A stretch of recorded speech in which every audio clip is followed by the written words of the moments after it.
Don't argue with the guy, he's got the Triforce on his chest. My boy, Riggin Dessler. Hey everybody, welcome back to the Stoneface Reactions. I'm Theta, and we're back with some more Space Battleship Yamato. Now, my plan was today to start Season 2 of Space Battleship Yamato, otherwise known as Space Battleship Yamato 2, but there was enough people in the comment section saying that I should watch the second movie first before I move on to the second season, that I had to really consider it. So I did my research, I looked around, I asked some people, talked to some people, and I already knew that the second movie, Farewell Yamato, or Arrivederci Yamato, was non-canon, which is why I originally wasn't going to watch it at all. And then there's the element that apparently a lot of the scenes from it are used in the second season, so it's like, is this going to be a spoiler? What's the order of operations here? If I were to watch it, should I watch the second season first, or and then watch the movie after, or should I watch the movie first and then go to the second season? Well, long story short, I went to the Reddit, where I figured most fans, the consensus there would be, and they said probably better to watch the movie first, because it doesn't go the same way as the second season, and that way you'd be subverted, and those missed expectations might be a thing. I don't know. So anyway, instead of sitting down to start the second season today, we're here for the movie. And normally I would come back with, say, my notes about the last episode of the first season and the board. But since this is a movie and it's non-canon, I'm just going to put it into the order of events here, but I'm not doing the notes yet. I'll do the notes when we start the actual second season, because that will be related, and that way the people that are going to skip the movie that's not canon or whatever don't miss out on anything. Same thing for the board, obviously. But otherwise, yeah, I guess this is still going to take off from the end of the show, so, you know, Dessler's still around. I guess the Gameless Empire has fallen? Like, I don't really understand that. The element that they're like a multi-galactic empire, but you take out the homeworld and, ooh, the whole thing falls apart. It's like, you were planning to migrate anyway. I don't know. I guess that's to be established. Oh, sorry, I should also indicate two quick things. Behind-the-scenes stuff. One, it has been a week, maybe 2 weeks, since the last time I watched an episode of Space Battleship Yamato. Maybe even longer, because I've been trying to catch up with other shows that kind of fell behind. So if I've forgotten something, that's the cause of that. Secondly, I apologize if there's any weird edits in this recording. Every time I sit down to watch a movie on this channel, my body violently rejects the idea and throws a monkey wrench into the plan. So I'm trying to power through today. If that turns out to be a problem and that becomes obvious, you'll know why.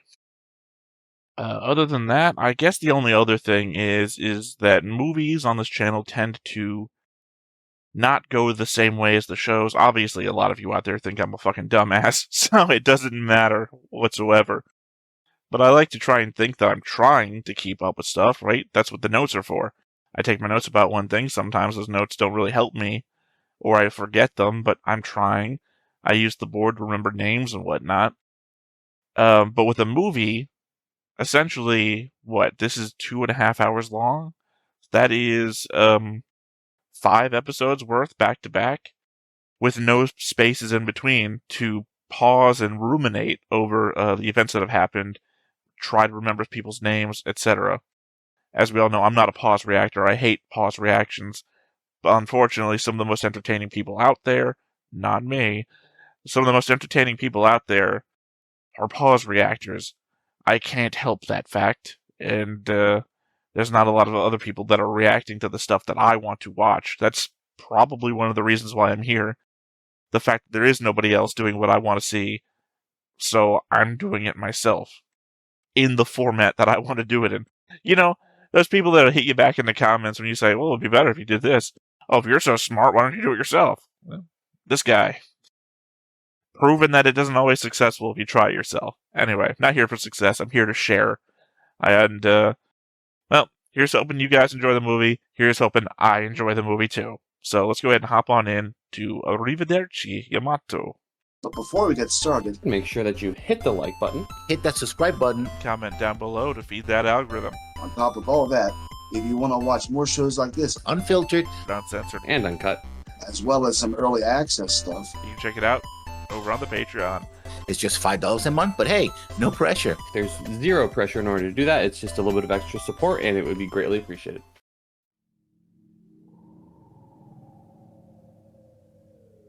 I really should have covered where we left off other than the Dessler thing.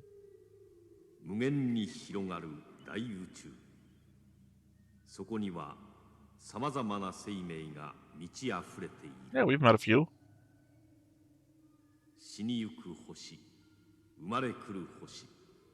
Feel like there's an art upgrade going on.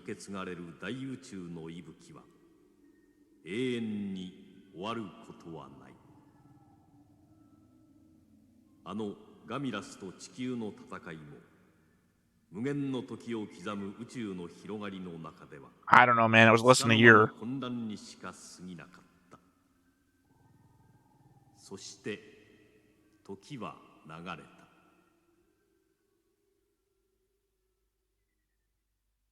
What, 3 years?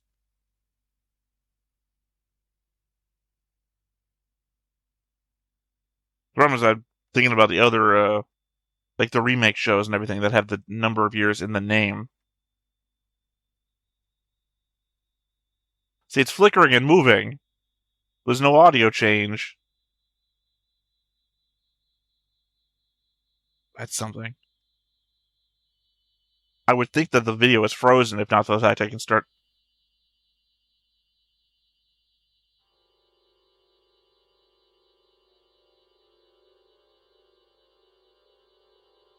I would say legitimately, I would think that my VCR was frozen at this point.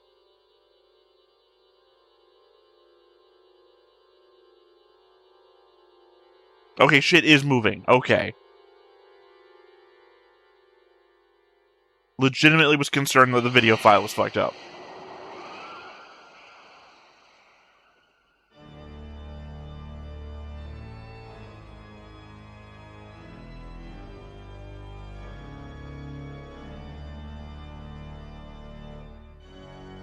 Guys, I think I'm starting to figure out why this movie is 2.5 hours long.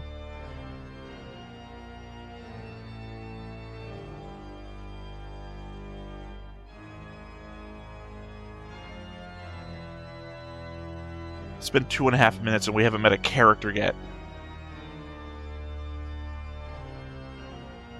Appreciably, I don't know what's different yet between the end of the show and now, other than the year. Is it getting closer? Is that what's supposed to be happening right now?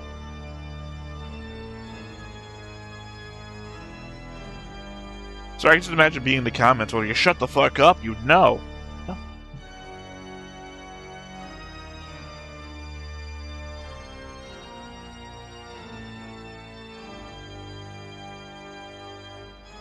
Farewell Yamato was not made for somebody with ADHD. It is getting closer. I'm not saying I have ADHD, I just can't imagine having ADHD. Though to be fair, I guess the first Star Trek movie was filled with long panning shots like this too.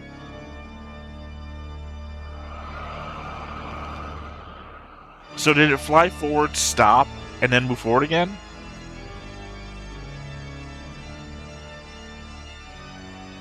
Are those asteroids or moons? Size difference would be very important to know.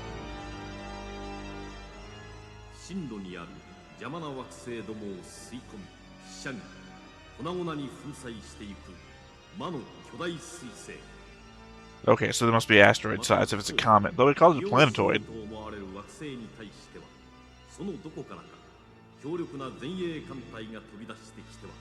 It's like Gamma ships to me.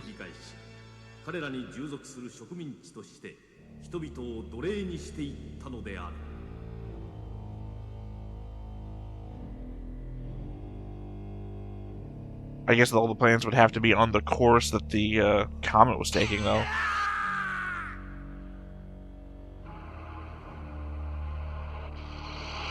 Right, those don't look like gambleless ships anymore.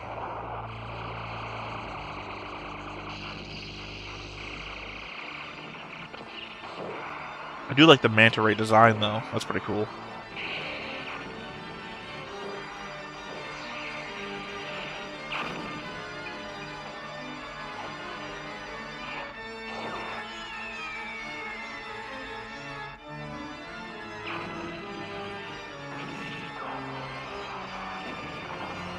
So I like that old school art design. Ooh, that's pretty horrific sight. Old school art design where background elements suddenly turn more crisp the moment they have to be interacted with.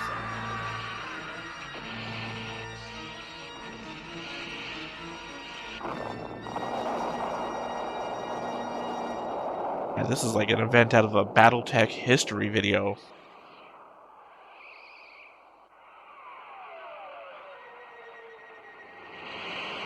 Now I'm confused if those were the people that were being attacked were the people enslaving people, or who was attacking who there.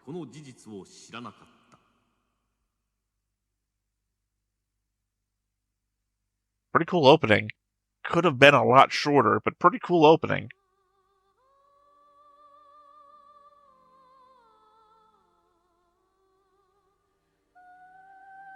This part not translated. Nor this part. Should we be concerned that the planets are in alignment? Like, I know that doesn't mean anything for real, but I guess to be fair, they're not in line with the star.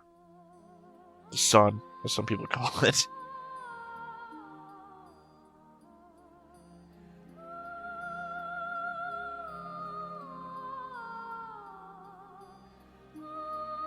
Okay, well, in this otherwise silent singing point, new threat that Earth isn't aware of. And I guess we're not covering the fact that there were gambleless ships on their way to Pluto to set up a base.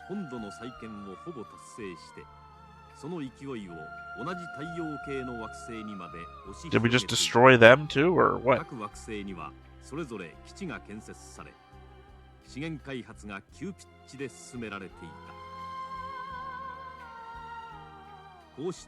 Well, not Jupiter. A moon of Jupiter.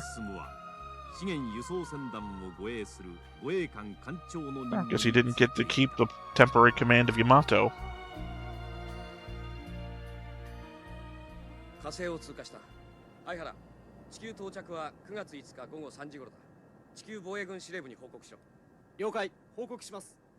He's got to keep some of the crew, though.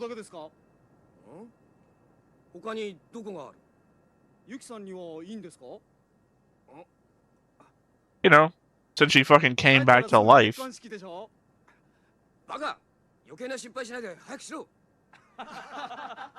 yeah, never mind. This was 1 year after. Sorry, I apologize for 3 minutes later correcting myself. 01 would be 1 year after.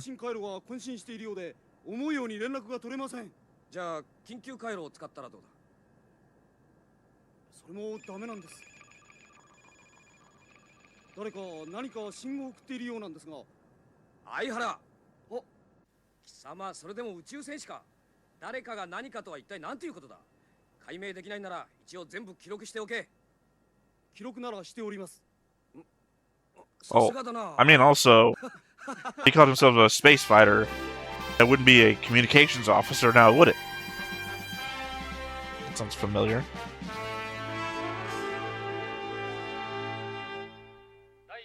Wow, rebuilt fast. We're on the surface again. And blue skies, too.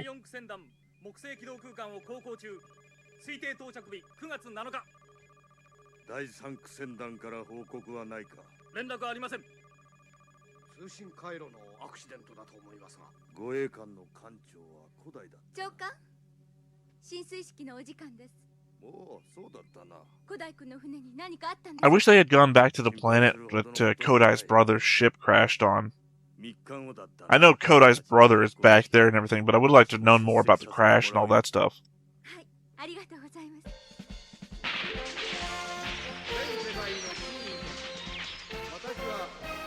A year, and the Earth is just back to normal. completely rebuilt cities and everything.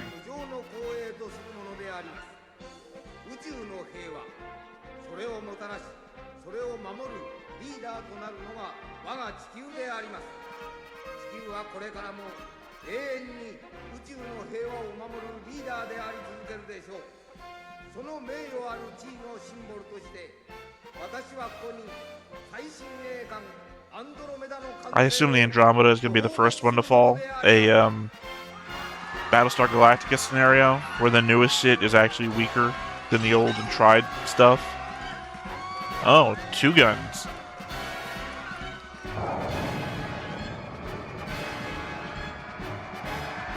Two wave motion cannons.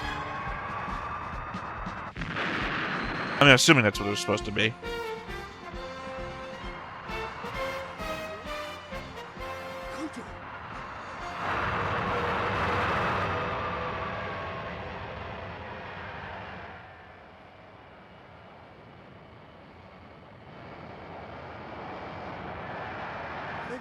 At least have a turbine on the top of your ship.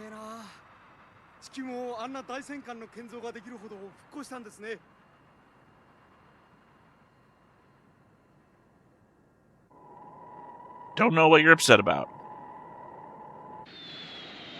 Legitimately, Kodai doesn't have any reason to be upset anymore, other than his parents, I guess. Literally, everything's been returned to him, plus. He left thinking his brother was dead, came back with his brother alive, and a wife, or fiancé. Was that little kid the other guy's brother? Who's not here yet?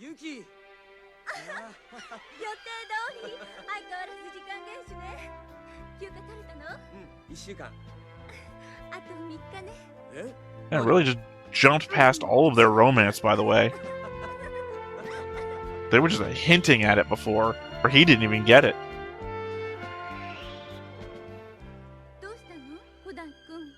How did the analyzer take this?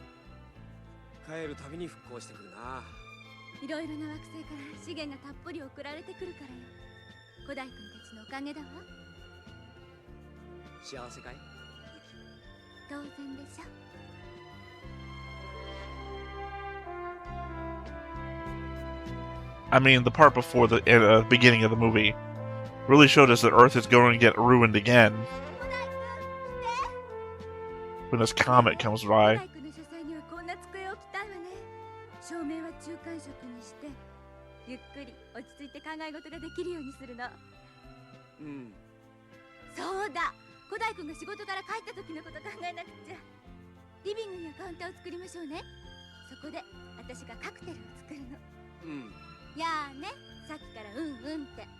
So I'm looking at the light setup on the roof. I know I'm not paying attention to the right stuff, but how many lights do they have up there, and how many of those are super inconvenient to change? Some of them are like sideways hanging like this, next to ceiling mounted ones, next to corner ceiling mounted ones. Wow, the dock. What about his cat? Is he here with his cat?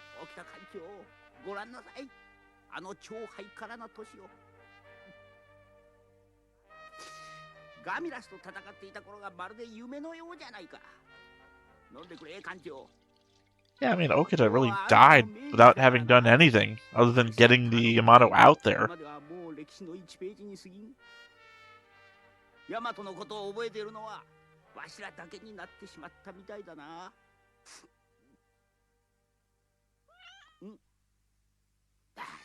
Oh, there we go. Answers my question.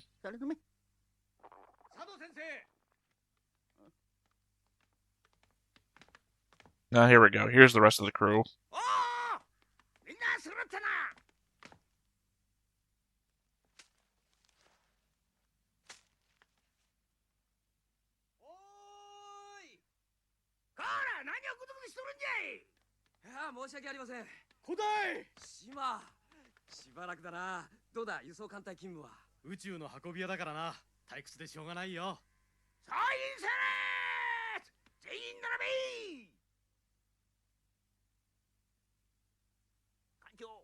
I mean, it's nice, though, when your anniversary, I assume.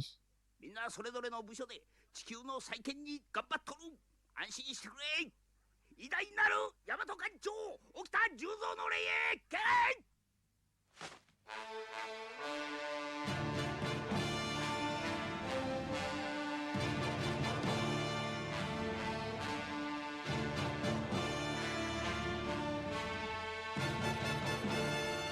So it's weird that he's like, I present to you this city, and his monument overlooking the water. I guess that makes sense. Space Battleship Yamato was Battleship Yamato, which would have been on the water.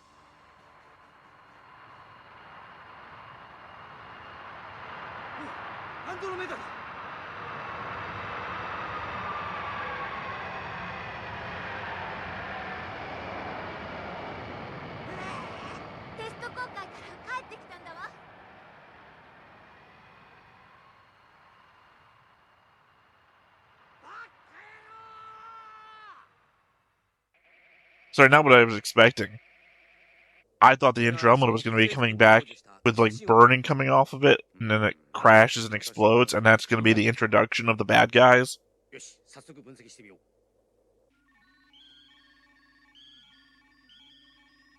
Oh, analyzer. There we go. これが突然3日前から見え始めたんだ。歴史上初めて発見された地球に近づいてくるクエーサーなのだ。それでは拡大投影する。So not a comet or a planetoid, but a star. これは彗星じゃないか。 Then not a quasar. This is going to be very confusing. よし、解析機にかけてみろ。 How is it not friendly if you don't know the element that there's an alien on it?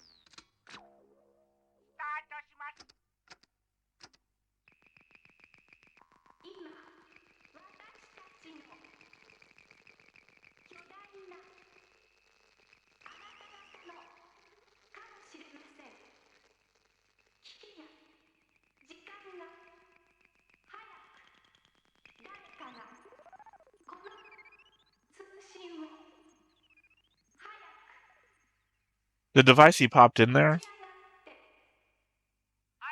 kind of looks like the device that they had the communications from Iskander on back in the first season. なんとか手を打つべきだ。もしこれが宇宙のどこかで想像もしえなかった異変が起こっていて、それを知らせようとしているんだとしたら。 Also, not for note, I don't know how that comet could have been heading towards Earth since ancient times. Since Earth is moving on the galactic plane, the galaxy is moving through space. Can't be targeting Earth specifically.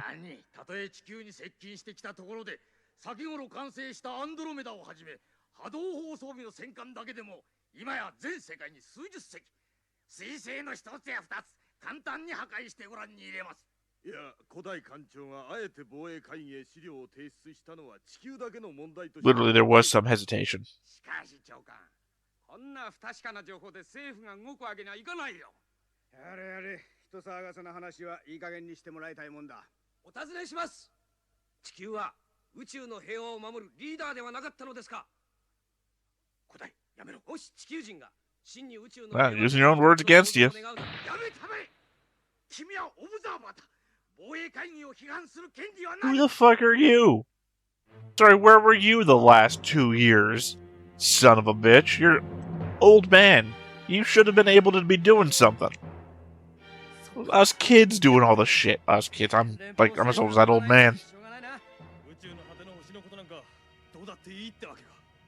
地球に直接被害を受けなきゃわからないのさ。それからじゃ遅すぎるぜ。そうか。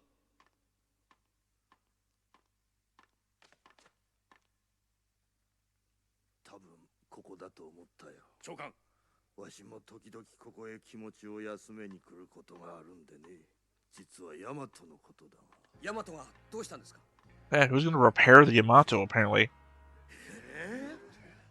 今後は記念館として残されることになる。なぜですか、そんなバカな。 This is the Battlestar Galactica thing. Battlestar Galactica was gonna become a museum piece before it got thrown out there into the war. まだ衰えてはいません。分かっている。じゃあどうして。防衛会議の決定だ。命令を伝える。古代進む。明日15時木星ガニメデ基地へ出航を命ずる。島大輔、君は同14時火星基地へ。We're doing the Fuhrer Bradley thing of throwing everybody in different directions. 我々をヤマトから引き離そうと言うんですか。命令に説明はない。 Come on, man. You're like 教官、 the only guy from the first season on the Defense Council. You gotta understand shit. ヤマトは生きている。地球を救うために。我々の使命もヤマトと共に生き続けているんだ。I guess it just happened, because it went to Mars like that guy did.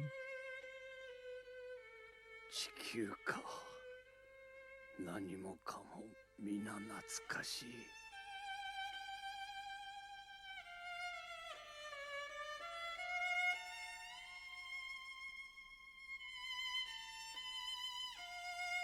We couldn't get him a newly animated scene like we did everything else.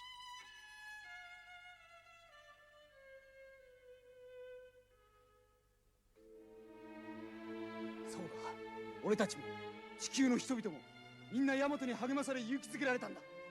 ヤマトの力によって絶望の淵から立ち上がったんだ。俺たちのヤマトを死なせてはならない。 That's very surprising that Yamato went a whole year without being repaired, あの14万8000光年ものヤマトの航海。 considering how fast it was frickin' repaired in every episode of the anime. 沖田艦長をはじめ大勢の宇宙戦士の命を犠牲にして戦い抜いたのはこんな堕落した地球を作るためではなかったはずだ。俺たちは見た。宇宙全体の平和がなくては地球の幸せはない。その宇宙の平和を守るためにヤマトがあるのだ。俺たちはそのヤマトで一緒に戦ってきたんじゃなかったのか。古代行こう。たとえ懲罰を食らっても行くんだ。それがヤマトと共に生きてきた我々の使命だ。真田さん。 The element here is Yamato stands for peace and blah blah blah. Literally calling it to go out there to fight. So, 島、君も column A, column B. 考えさせてくれ。命令に反抗することは俺には。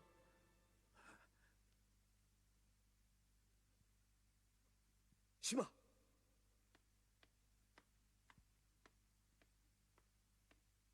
ユキ、 And yeah, she's losing out on the home life that she was hoping to have. ユキ。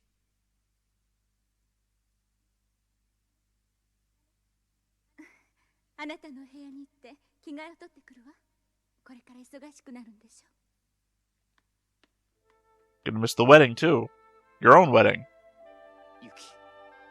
Unfortunately, since you're gonna be defying orders, I don't think they'll give you a shit, what's it called? When an on-deployment serviceman has a proxy at their own wedding so that they can still be married even if they're on duty. Like if you're a American serviceman deployed in, say, Iraq or something, and your fiance is back in America. Single proxy marriage, I think that's what it's called.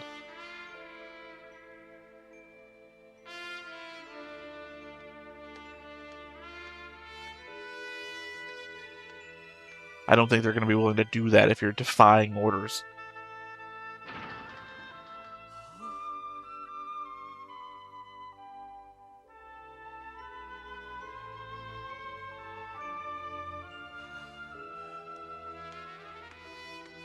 Alright, I think I misunderstood. I thought the place that they just were was like the ruins of Yamato, and I'm like, when did it get destroyed? I didn't remember.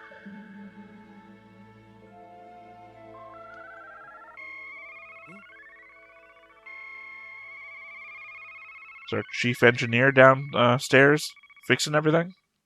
教官、ヤマトに不穏な動きがあります。不穏な動き。元乗務員が続々と集 Or 結し is ている it 模様です。 Starsha from a distance repowering the Yamato? ご覧ください。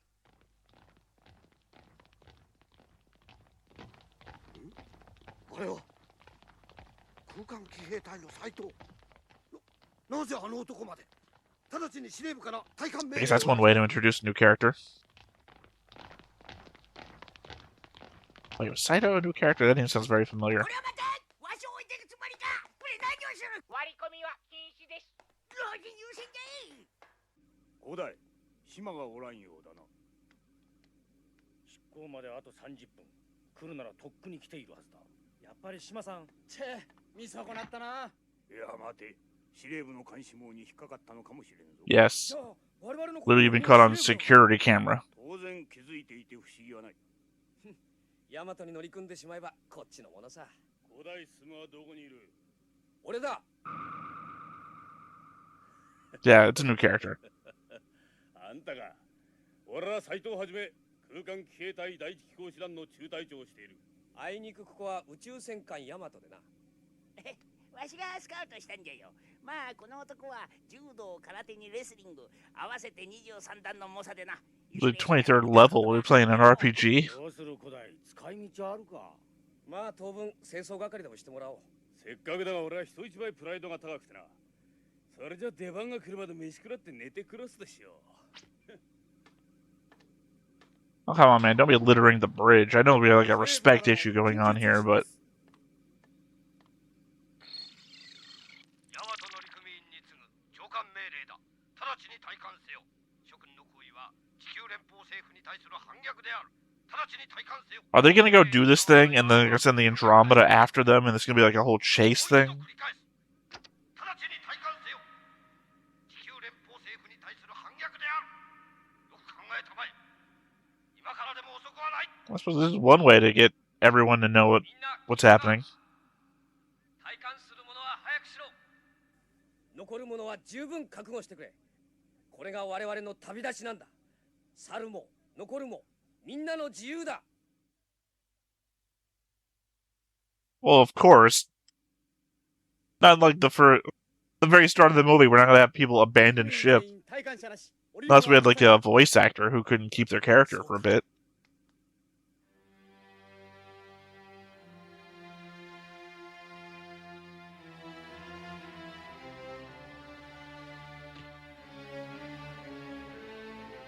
Sorry, it's touching gesture. As much as this ship fucking rocks all the time, and how easy they just put that on the wall, that's a danger.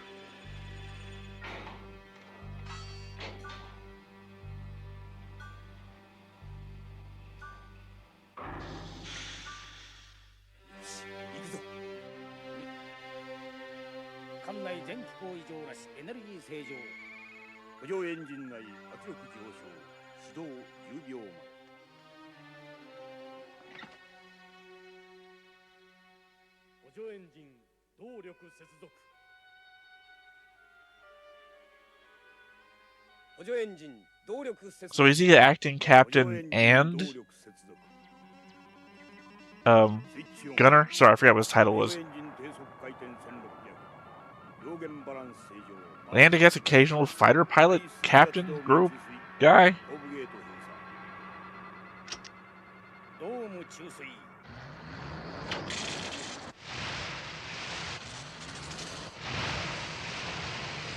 Again, the element that the movie is the length of 5 episodes, and that a bunch of this might get used for the show.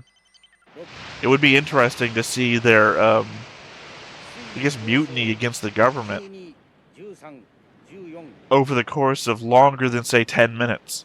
I guess that would be a couple of episodes worth of content, show-wise.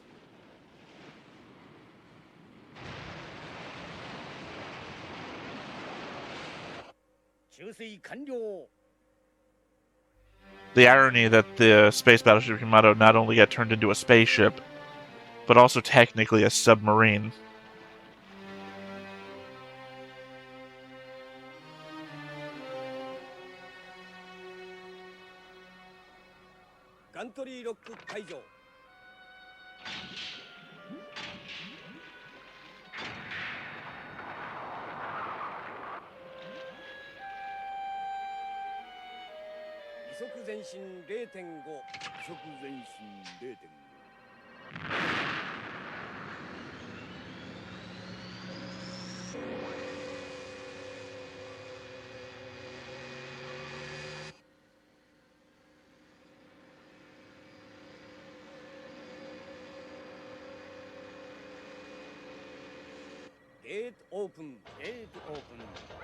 You'd figure if the Defense Committee really wanted to stop them, they could be overriding any of this outside stuff.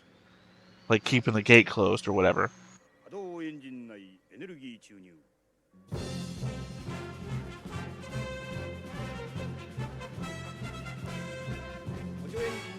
変速から第一宇宙ノットまであと30秒。波動エンジンシリンダーへの閉鎖弁オープン。波動エンジン始動5分前。お前がいてくれたら。 I'm assuming Shima is probably going to be the captain of the Andromeda or something. That seems like the most clever way to write that out.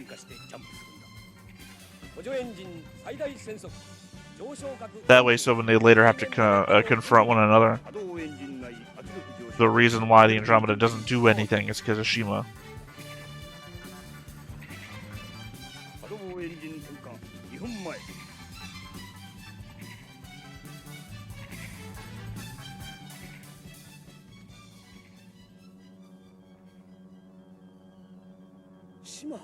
Or never mind. He's just here. Also, conceivably, that means he was, what, loitering around on the ship, so these guys didn't know?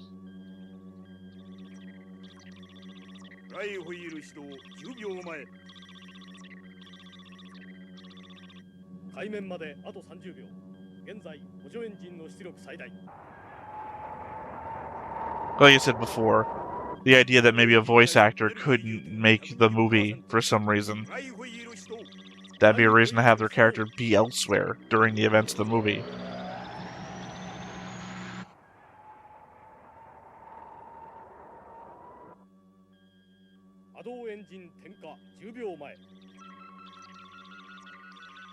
You can't do this from underwater.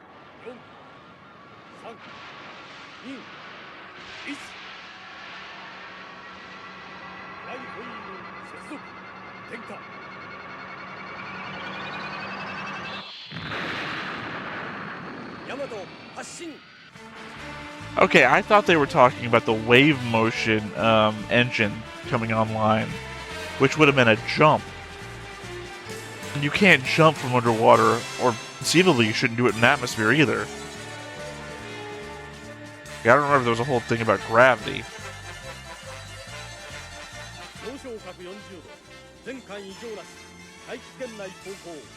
Because I would assume jumping from underwater would be, you know, mass. You don't want to jump into mass.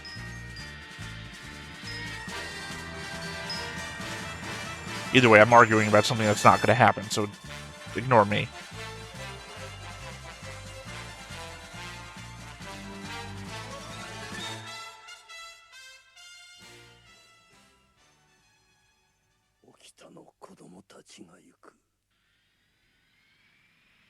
Sorry, just a weird way to consider them. I was going to say Okada's crew. The only one I would even consider saying Okada's children would be Kodai. Only because, you know, kind of treated him like a son.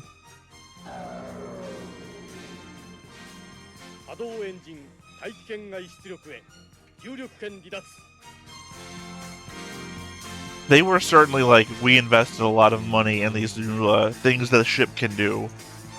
We're gonna make sure people see it.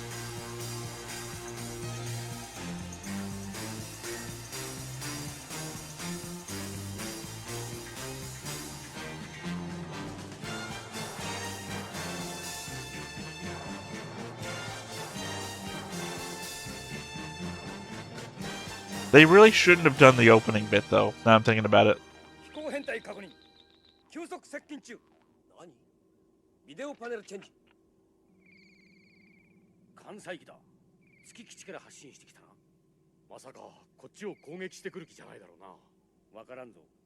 What I meant by that was the element that not knowing what the comet was would make this flight so much more interesting.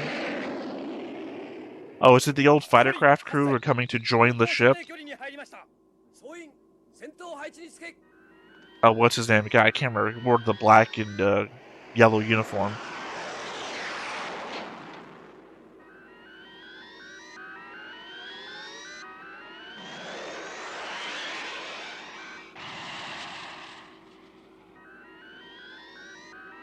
Permission to land.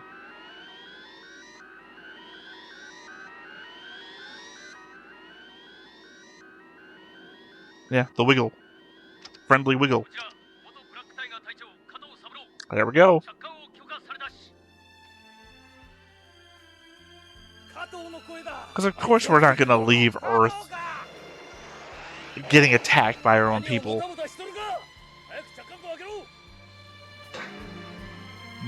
Gold black uniform, like I said. こちら月面司令部航空隊所属山本大和戦闘隊に参加したし続いて第三航空隊鶴見二郎 Sorry, just thinking. Remember these names for when we die later.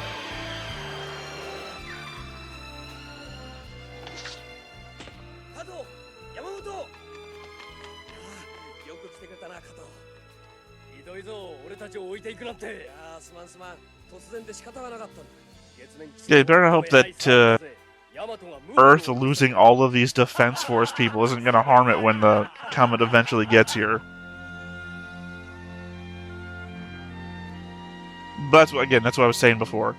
Having whatever the comet is be a mystery, so that when we go out and meet it, we don't know what to expect, would have been so much better, I think, than us knowing and the Yamato crew not knowing. Because now we know to expect that there's like a huge manta ray fighting force and whatnot on the inside. Granted, we don't know what it's about, but we know that they're there. I think mysterious alien threat is about cooler than whatever's going on. 上下角ゼロ前衛監視衛星の付近ですおかしいあのメッセージとは違う SOS と思われますかなり強力な妨害電波が出ています島両舷全速取り舵いっぱい両舷全速取り舵いっぱい Really, we better pass by Pluto, so I know what the fuck is going on with the Gamlis base. Because again, they send supplies and people there. Okay, could exist. 前方レーダー反応強し A lot of distance between Pluto and the Oort Cloud that we don't know what's there.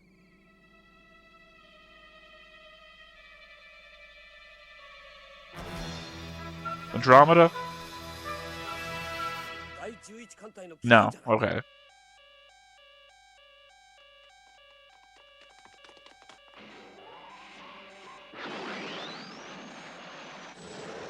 And I guess the SOS was too weak to reach Earth, but strong enough that we're right here.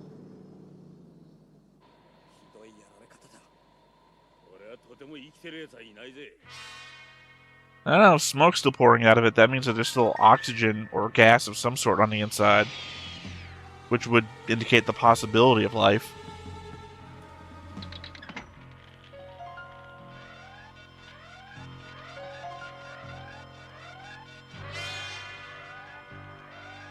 Gravity's still on. Bodies weren't floating around.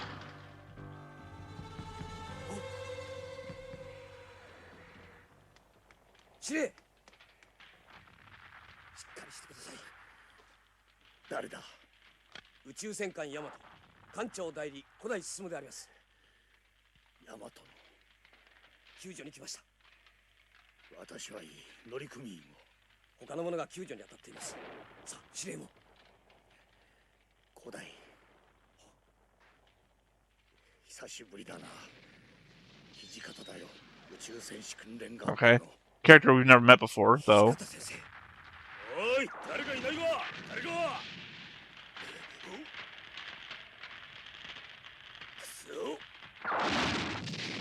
So far, also the only survivor.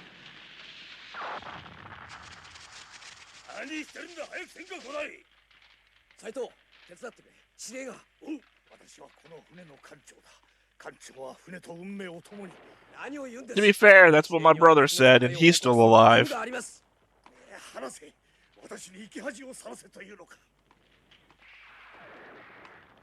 Nah, I'm pretty sure you're gonna become the next captain of the Yamato.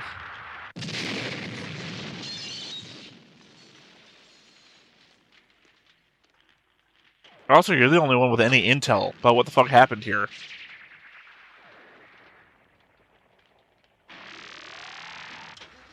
And if the comet's not here yet, this must be something from somebody else. So, Maybe I am right. Maybe Gamulus still is around. And that we're gonna deal with Gamulus before the comet thing. こらこらこらこらどかんかい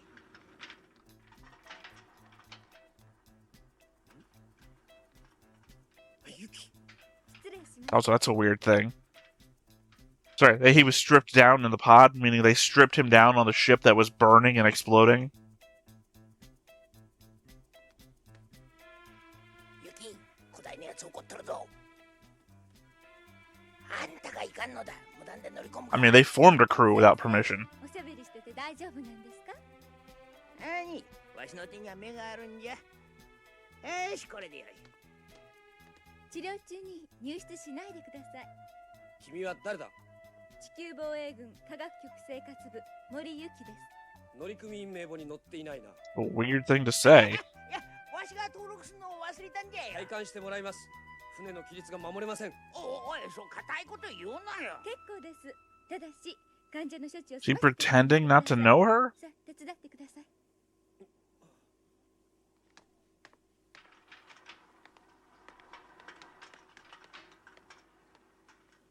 あのな、わしのミスじゃからな。喧嘩はいかんぞ、喧嘩は。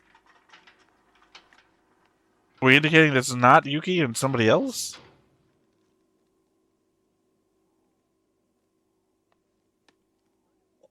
何をする？体感します。待て。こんなところからどうやって地球へ帰るつもり Oh, you just said she should 体感 leave. すると言ったのは古代君でしょ。宇宙遊泳でも何でもして帰ります。命令だ。隊員服を着ろ。艦長代理として森行きに旧任務を命じる。 What a weird fucking dynamic that's going on right now.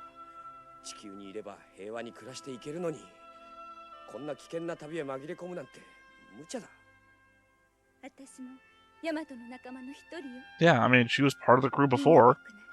私も一緒に古代君のそばにいたかったのよ。 God, Kodai is just the fucking worst a lot of the time.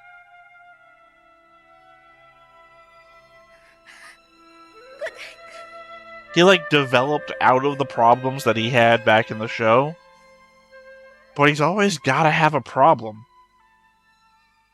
Now it's like understanding the emotions of the people that care about him. 恐ろしい敵だったよ。手ひどくやられてしまった。あんたがやられたくらいだからな。先生、あ？この船にはまるで沖田艦長がいるようだな。ああ、いるよ。みんなと一緒にな。地球から入電。ヤマト、聞こえるか？上官。太陽系外周艦隊が送信を絶った。何か情報を掴んでいないか？長官。 Yeah, I guess this is a situation of, ヤマトが到着 you're out する there 前 anyway, に we might as well use 艦隊 you. が敵に襲撃され、生存者は夕凪の土方司令お一人です。そうだったか。しかし土方君が無事だったのは不幸中の幸いだった。私からよろしくと伝えてくれ。はい、長官。司令には艦長に就任していただきます。そうか。ところで空間騎兵隊の最 I mean うまくやっているか？は？実はあれは私が差し向けたもの。 Okay, good. I was having faith in you. I thought your actions might have been 長官は performative. 我々の行動を。ヤマトと君たちの身柄は私が預かった。頑張ってくれたまえ。 Because remember, he's the guy who sent the Yamato the first time in the first series. が前より大きく見えている。何か情報があったら。おい、どうした？ See, my worry was if he wasn't actually down with this, and the standing orders was to return, the new captain might just go with that. 例のメッセージです。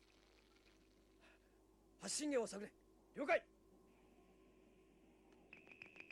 巨大な彗星は次々ともしこのまま壊滅させられて宇宙全体が一刻も早くの危機を救う。どうか時間がありません。 So I'm guessing a planet that previously fell is sending a warning ahead. そしてこれがヤマトの現在位置だ。ここから15万宇宙キロ、白色彗星の左へ20度、3次元立体天球儀場の2万78ブロック銀河系の外れの空間にある星が発信源だ。ヤマトの速度では到着までに30日かかる。地球まで往復60日だ。よし、わかった。 Not the longest trip that we've made. 艦長、メッセージの発信源へ向かってワープしたいと思いますが。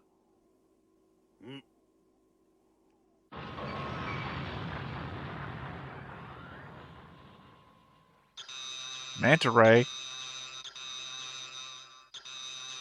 I guess that would be the source of the disruption, but I guess it's also like friggin' stealth that they didn't detect it behind them. Sorry, the comet element just reminds me of like the fifth element.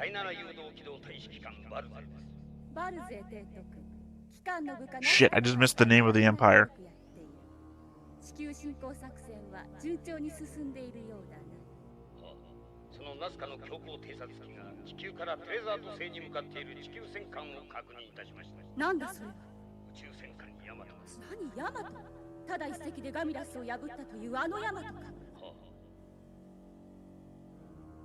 Zordar.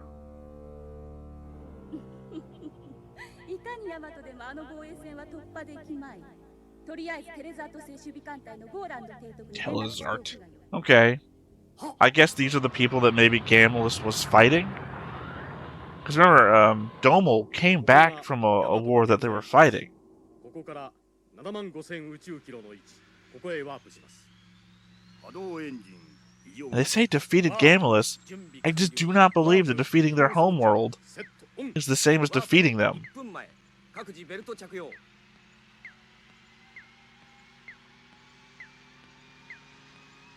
ワープ30秒前。 Okay, these guys don't know. On a rolling chair, bolted to the rolling chair? Belted, rather. 6、5、4、3、2、1、0。ワープ。 I guess it's been a while since any of them have warped anywhere. Although you'd think they'd be warping all over the solar system, faster than slow-boating your way back and forth.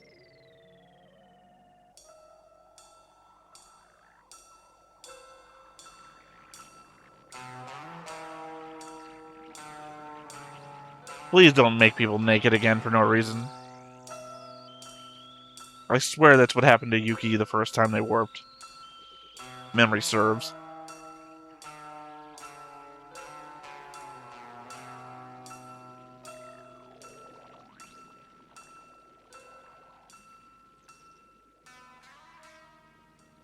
Oh, I didn't even comment on it before. He brought his cat with him.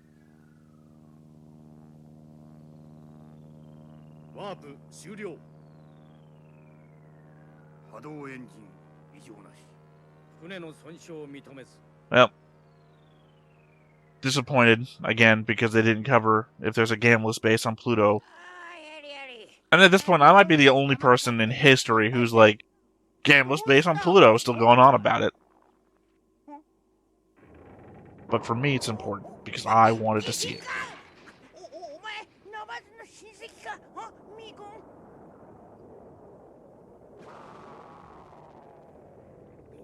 宇宙気流だ。何？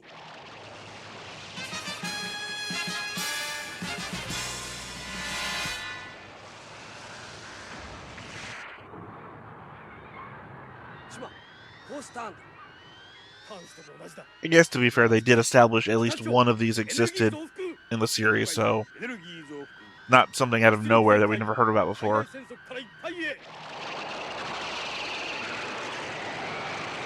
Although I think the last one was in the middle of a nebula, which would make more sense than this.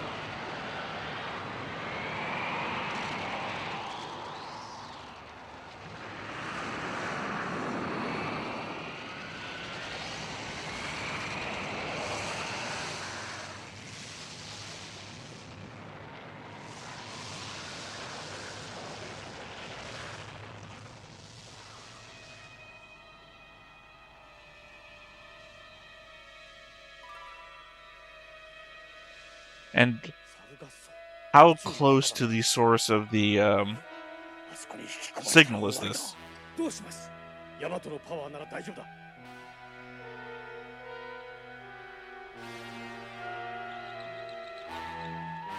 前方に敵艦隊。何？ Strange to call them enemies when you have no idea what the hell they are.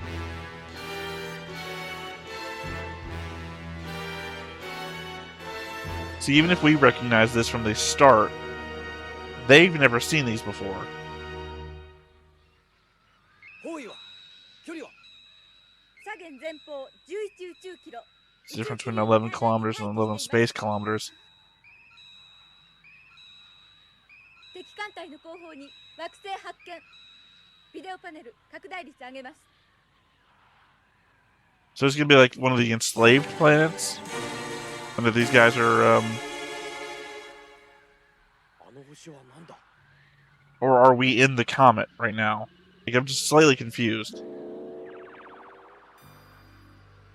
あれだ。あれがテレサのいる発信源に違いない。あれがテレサの星。 Okay, no, well, no, we're at the source of the signal, not where the comet's at. Got it. So these must be enslaving the planet. くそ俺たちを近づけさせないつもりだな。あのミサイル装備ではまともに戦っては危険だ。このま I'm ま assuming he means missile boats. だがそんなことをしたらサルガッソへ流されてしまうぞ。近づけば近づくほど流れは強くなるんだ。くそどうしたらよし古代この程度の流れなら大丈夫。強行突破できる。気流を渡り切ると同時に波動砲を発射したらどうだ。了解。波動砲発射準備。待て。この角度で発射したらあの星に被害 And remember, sometimes that thing has the power to destroy a continent. Sometimes it has the power to destroy just a pillar. エンジン圧力ダウン。噴射停止。流れに任せて加工する。エンジンシリンダー内圧力ダウン。了解。エンジン圧力ダウン。機関停止。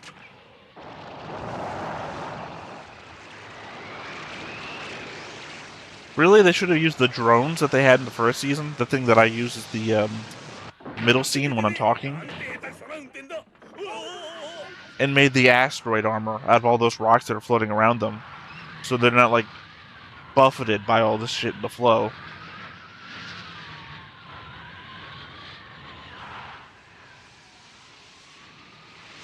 See, how that worked better if he was, like, actually on the ocean and feeling the wave of the ocean. This is freaking space, man. I don't know what you're feeling.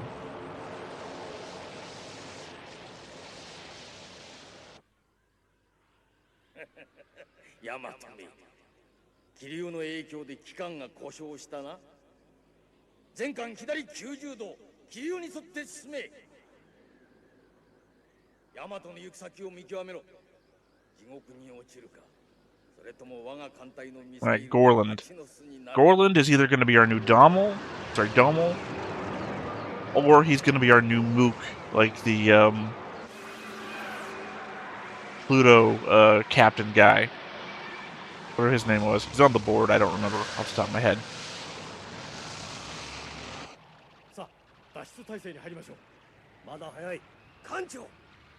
The fact that we're only like an hour into the movie, it could be a Mook who's gonna die here, or he could be reappearing for the rest of the movie.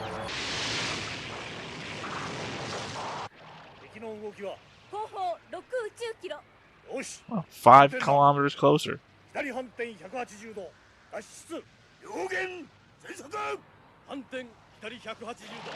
don't get that command. Full speed both sides. Oh, okay, that makes more sense. I was assuming both firing backwards, but you'd want full speed one side, no speed the other side to turn. Actually, no, that doesn't make sense. Full speed both sides would be pushing both into you, so you wouldn't turn at all either with that way.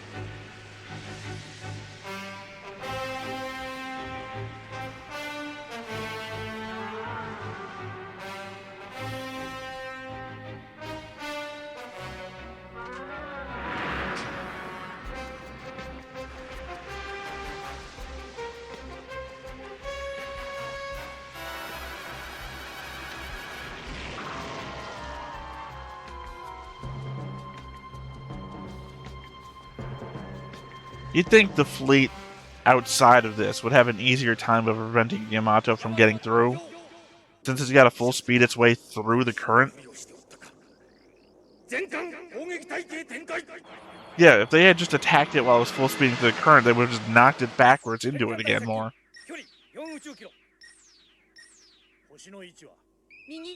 Alright, now we're 7 kilometers closer.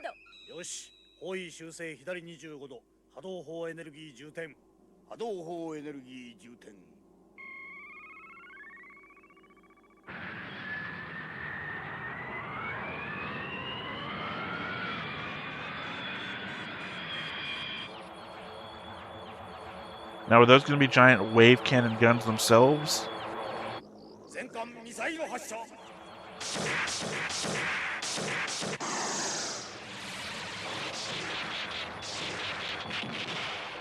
No, they are just massive missiles, which I guess explains Kodai's note about them being missiles.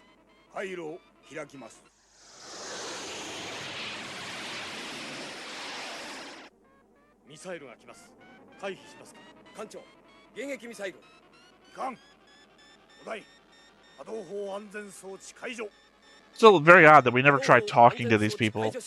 They were an enemy fleet from moment 1 that we knew nothing about. They know what Yamato is, but that's only because they know galactic history. But we don't know anything about these people. We just assume that they were enemies and they shot at us, so we're treating them as enemies.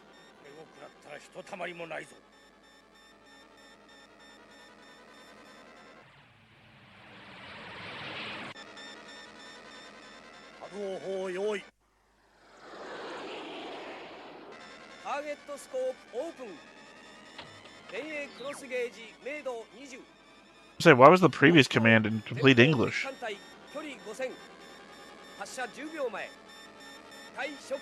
So 5,000 what? The ships are 4 kilometers away.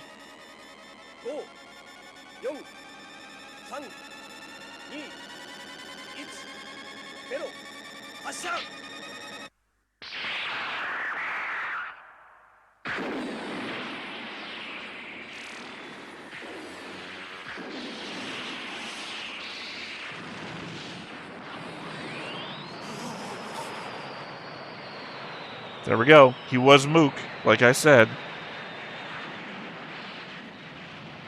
How the hell did they reload their missiles?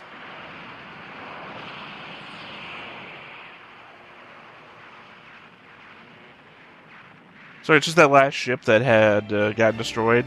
Had the 2 giant missiles still on the end of it. They can't reload those. They're the size of the bow of the ship.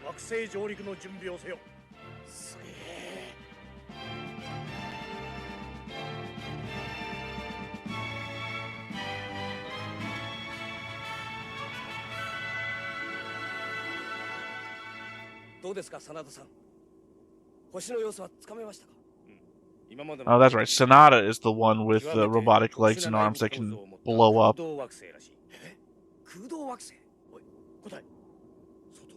A hollow planet, just like Gamulus was. Awkward.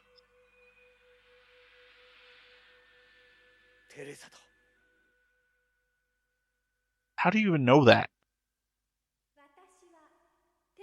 Before that, how did you know that?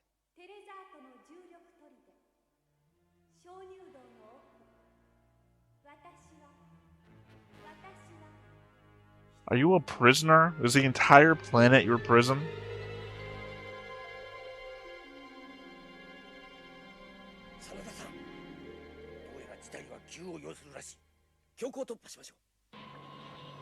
Just they're saying like the gravity center or whatever in the crystal grotto, blah blah blah blah.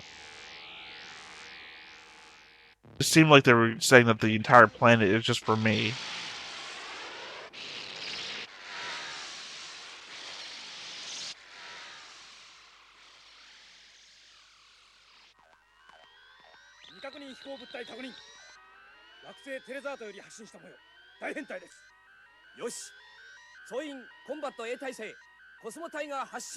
Of course.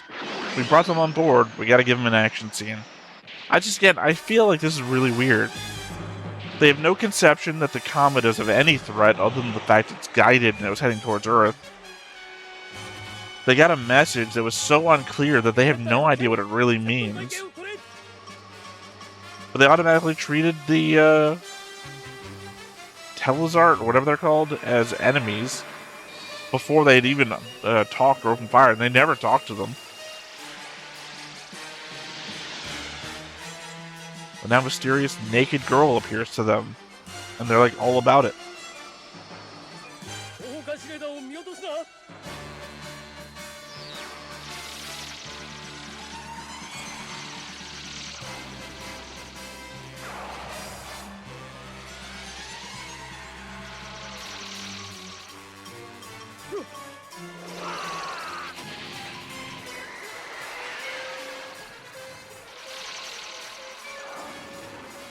I guess thank God our weapons aren't like they were at the beginning of Space Battleship Yamato, that we just couldn't hurt the enemy.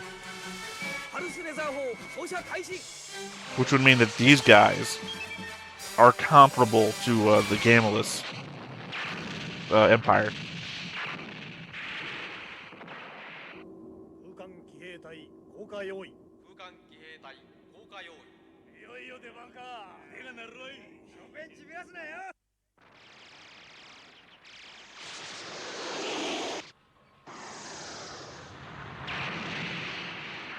I feel like you at this point have enough unit types in the show, or movie rather, to form like a whole RPG around this.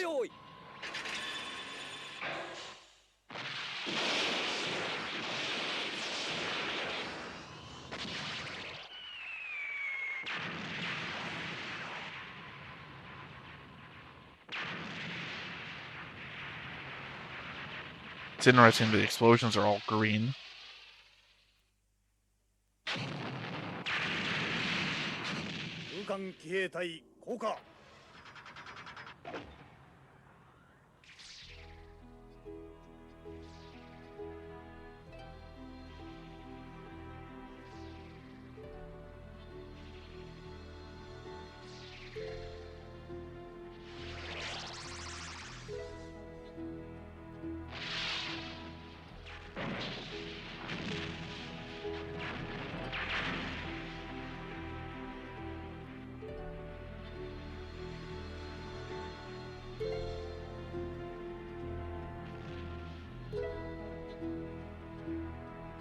I mean, it's a very inefficient way to get your forces down there.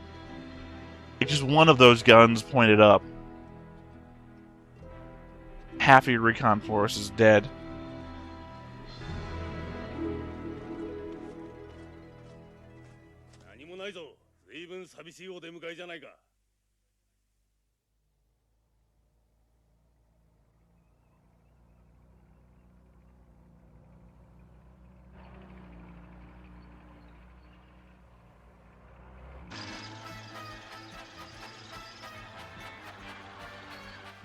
This whole planet is just crawling with every bit of an army.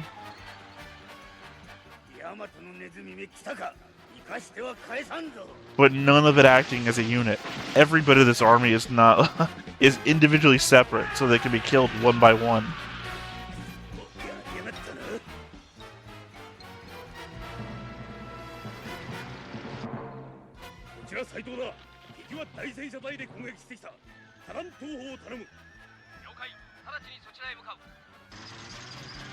Did you already use your tank weapon? I mean your tank weapon, your rocket launcher? Well, that's the same shot we just saw.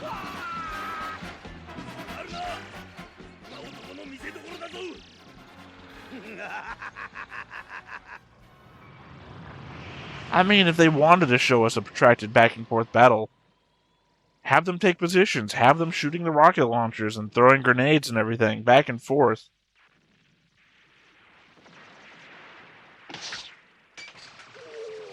Yeah, because apparently they're not, like, super weak. And this is just a tank force, by the way. There's no, like, follow-up infantry here.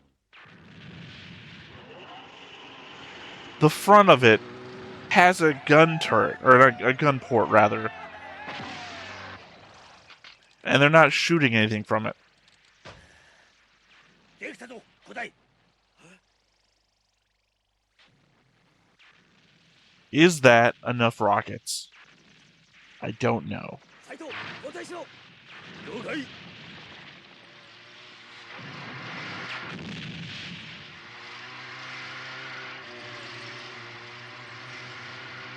That was over 12 tanks. 発射 Not actively firing on anything at the moment either.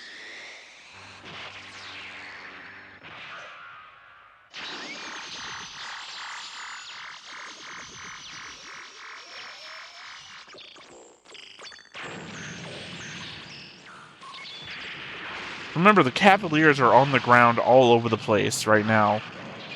How many of them just died in this barrage?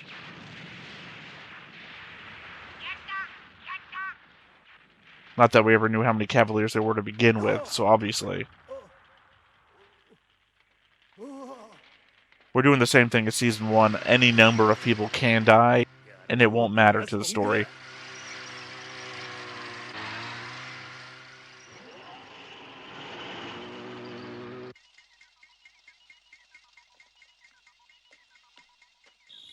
Also, we never covered who attacked the 11th Fleet. Because the 11th Fleet was still in our system. 鍾乳洞かこの奥にテレサが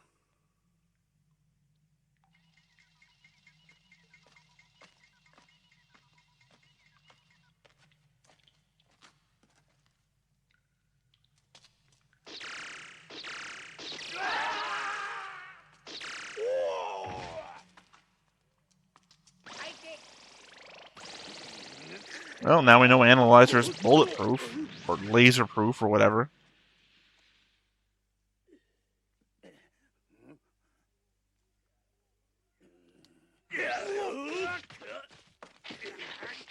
Are you going to be our source of intel, or are you going to get killed?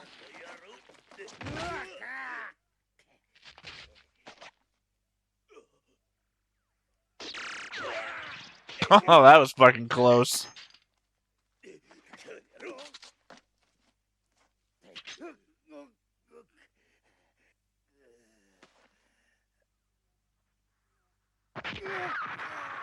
Alright, killed it is. Give us a long enough pause that we could think, oh, he's going to be our source of intel, ask him some questions.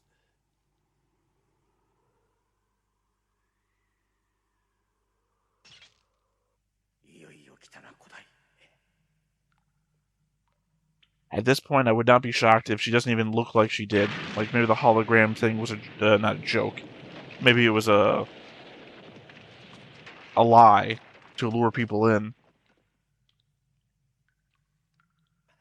どうしましょうちょっと待って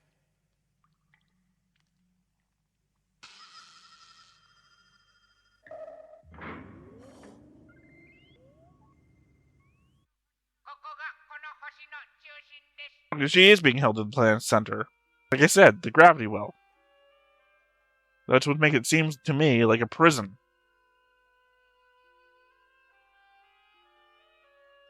How cool would it be if she was a giant? If she actually was the size of her hologram?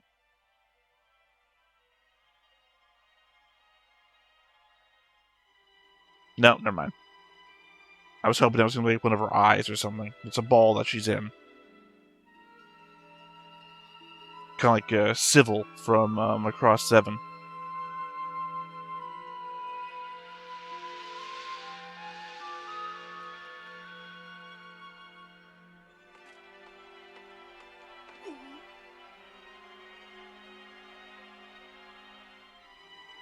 I'm assuming, anyway, this is almost starting to look like a portal.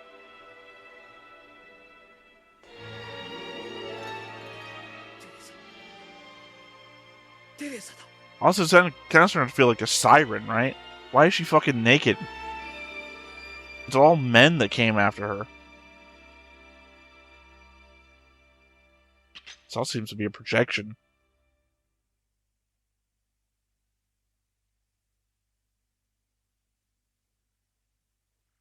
Not for nothing, also, the image hasn't changed at all.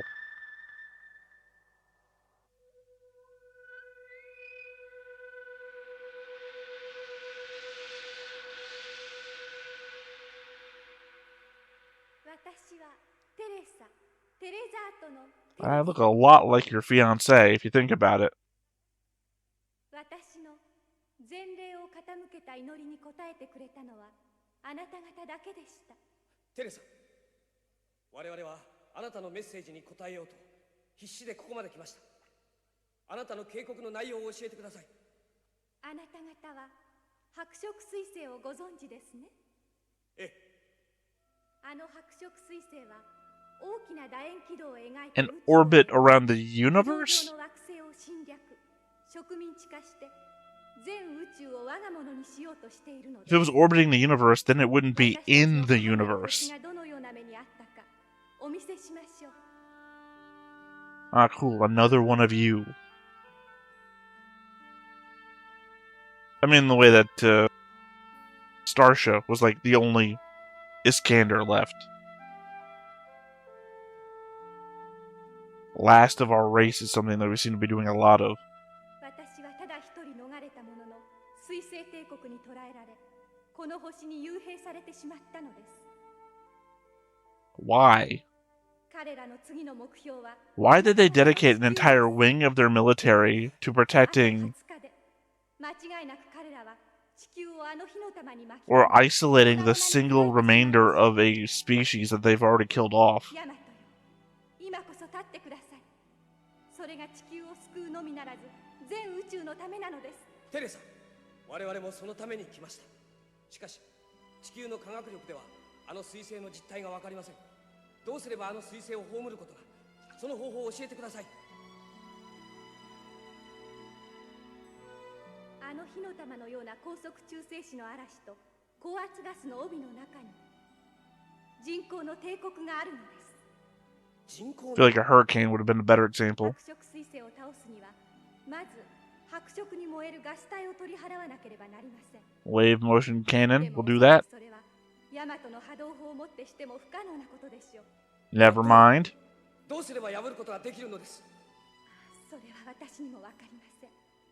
しかしいかに悪魔的な That you know of how? 所詮は人間の考えたもの。 How? 必ず弱点があるはずです。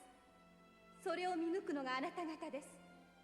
宇宙を救おうとするあなた方の力によってしか But we will. ことはできません。テレサ、我々と一緒に行きましょう。そして白色彗星と戦いましょう。私はあなた方に触れることはできません。なぜなんです。 Antimatter? 私の体とあなた方 Bah! の Ha! Said it right before she did. 触れ合った時、お互いにエネルギーと化して大爆発 Because that's what happens when a matter antimatter collision. 反物質。あなたは I've watched enough sci-fi and also read sci-fi.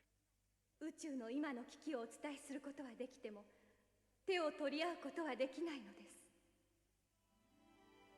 私はあなた方の It would have been more interesting to me if the bad guys were antimatter, because then we'd never be able to like get together with them on a peaceful level. でも一つなのです。 Oh, maybe she is a giant. 私はあなた方が全宇宙の人々のために戦い抜くその勇気のために祈り続けます。 Because also if the bad guys were made of antimatter, then their missiles wouldn't even have to be explosive. Just contacting anything would cause a massive explosion.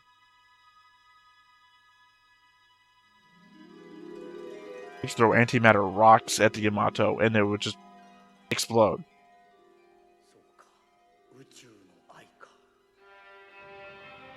Again, I feel like this is going to require the show, even if it is different.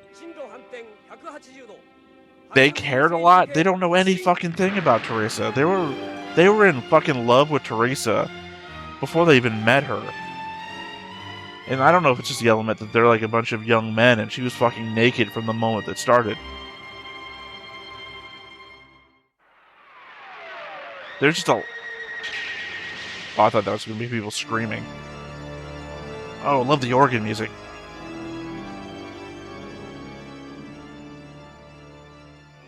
There's just so much buy-in in this movie without explanation. making it slightly difficult.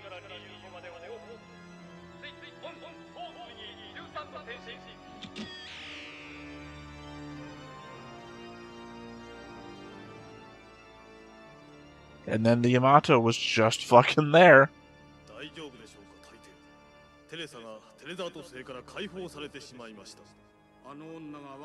Did they? I thought they just left her there. They can't take her with her. She's antimatter. Can I say worst hairstyle in anime?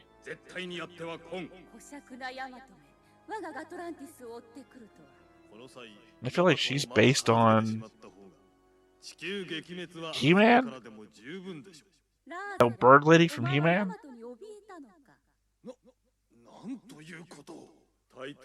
Don't argue with the guy, he's got the Triforce on his chest. My boy! Friggin' Dessler!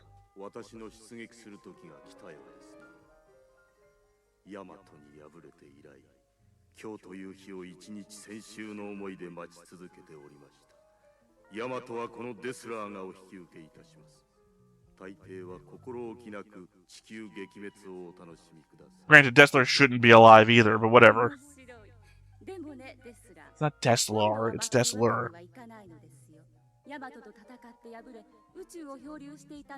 That's an excuse this time. サーベラー総参謀長、私にもガミラス総統としての誇りがある。屈辱を重ねて受けるほどに腐っては。 An empire, by the way, that should still totally exist. お前に我が艦隊の親衛官を与えよう。出陣にあたってのわしの花向けだ。感謝の極み。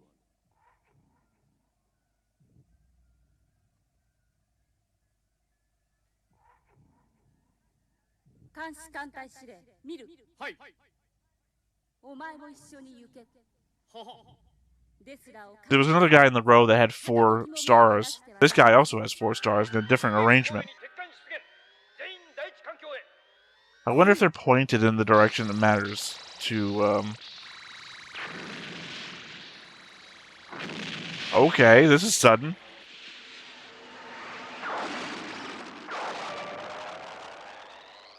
Is this like a test thing? Because this really can't be happening.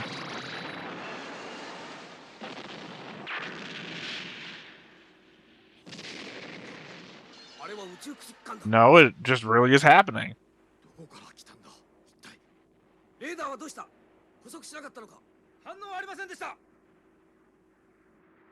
How about the fact that they punctured both sides of your ship extremely well? And nothing is coming of that.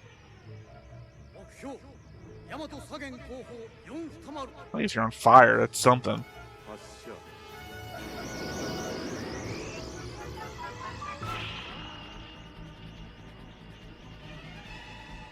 Oh, this again. See if we do the thing that I was saying that they should have, Dommel should have done. Nope. Should have teleported it right into the Yamato.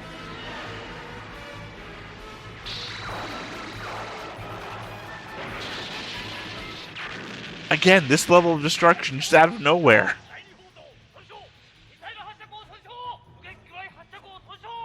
Let's ignore the fact that they already hit you before you started showing the damage on the ship.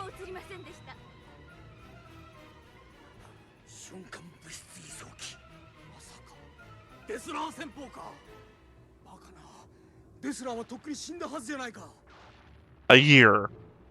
I don't know how long an age is supposed to be, but a year.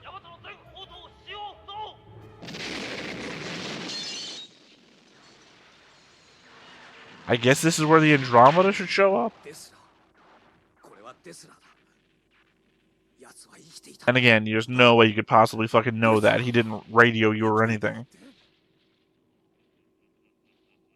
Kodai, a new type? Is that what's going on here?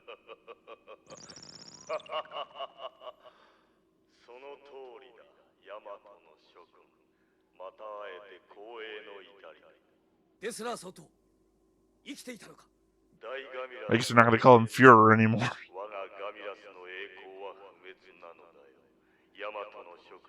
気の毒だが間もなく諸君には死んでもらうことになるだろう。ヤマトの健闘を祈る。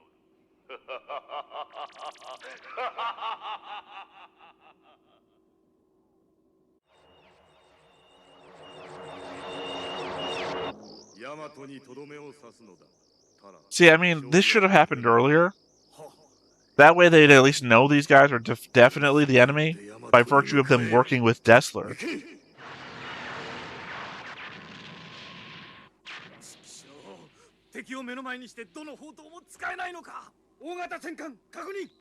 Turret's useless and torpedo tube's useless. ビデオパネルチェンジ。デスラー艦だ。俺は拡大投影しろ。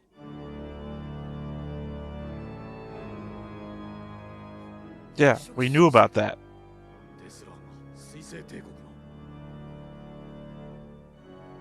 Yeah, these were the ships you encountered. These are the same ships you encountered at the other planet where she told you about the White Comet and the whole group. How is this a revelation or even confusing?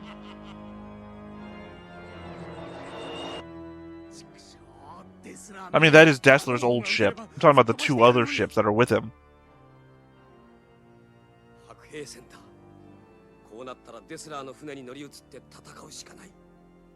Yeah, but you know Dessler's ship is gonna be full of radiation on the inside.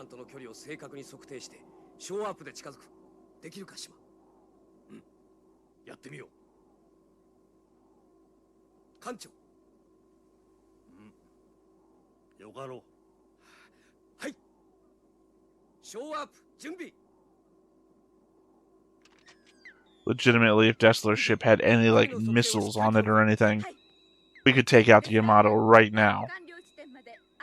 I know, it's weird to be rooting against the Yamato, but I was drawn as this guy, so I've got to support him when he's on the field.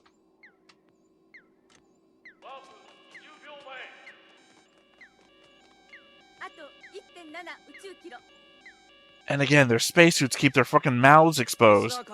You're gonna be boarding a radioactive gas ship, essentially.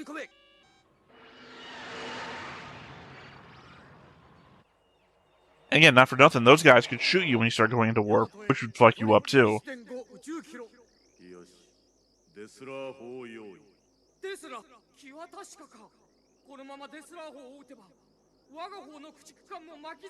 Wait a second, if they're 1.5 kilometers away, and the Yamato's traveling at 80 space kilometers an hour, what was it?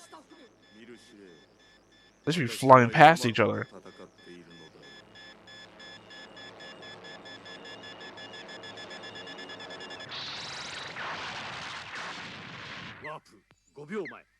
Again, we've already seen those shots just going right through the hull. The Yamato is destroyed at this point. I don't understand how this fight's still going.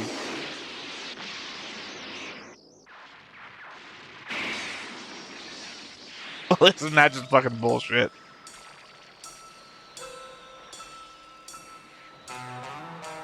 Wouldn't be Yamato. Two ships just rammed into each other for no reason.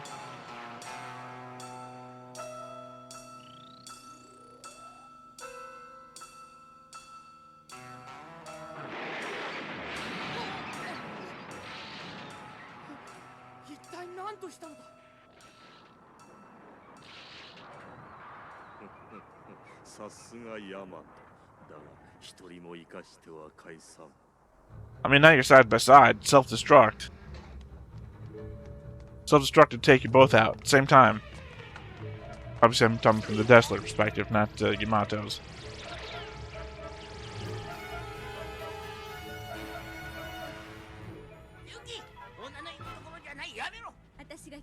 Why climb the ladder? What's the where's gravity coming from?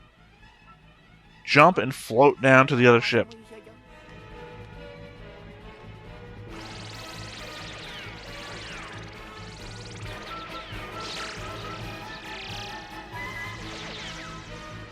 Running across an open field of just fire? That's a shitty choice.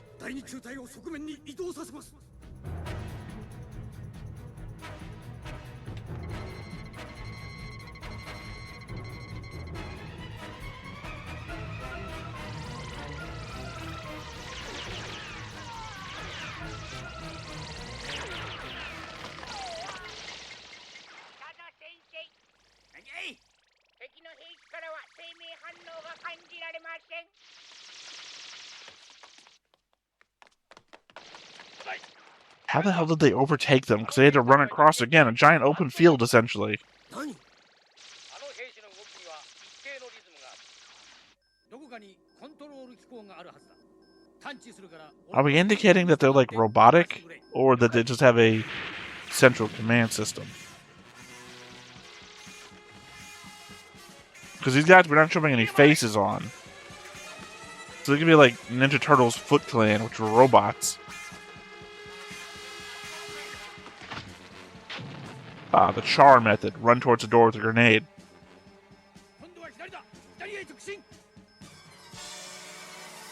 How do we freaking know Dessler's ship layout? It rammed us once. We never got on board it.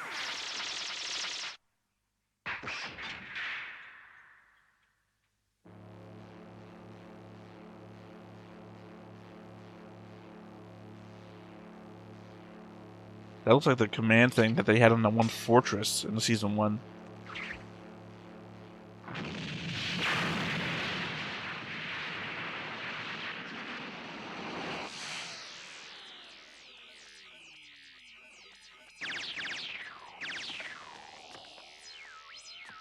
Yeah, it's certainly a flaw that you didn't design them just to shut off. They go crazy and shoot a couple of people before they die.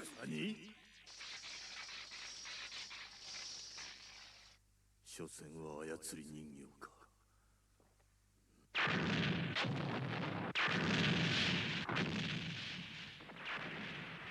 古代君、大丈夫かしら。 Oh, shot right through the engine. Oh, for some reason I thought that was Yamato's engine. Because again, their shots just penetrated right through the hull.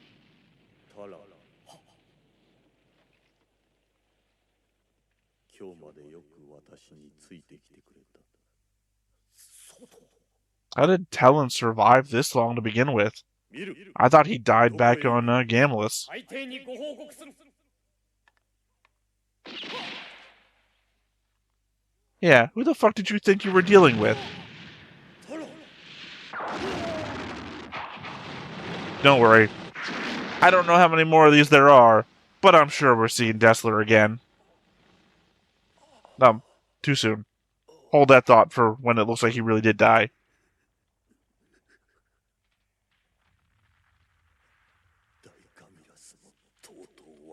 Does that make you the last Gamlis guy? Shouldn't be. ですら。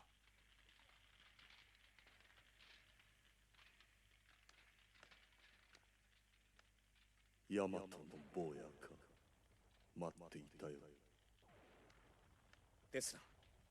お前はガミラス星のために戦った。だが今度の戦いは何のためなのだ。 Again, there should still be Gamlis people out there. 私は屈辱を忘れん男だ。倒すべき相手はヤマト。古代。今度はお前が相手か。 Honestly, I was the opponent most of the last time, too.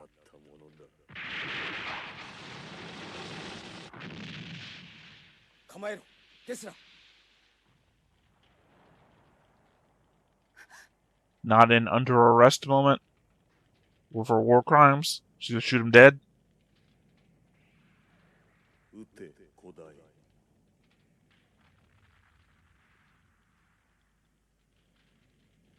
撃たないか。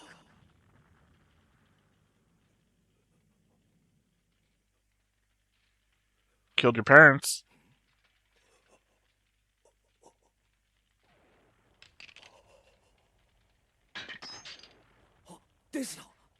That's a weird turn. I guess it's I'm dying anyways, last of my people, what does it matter anymore?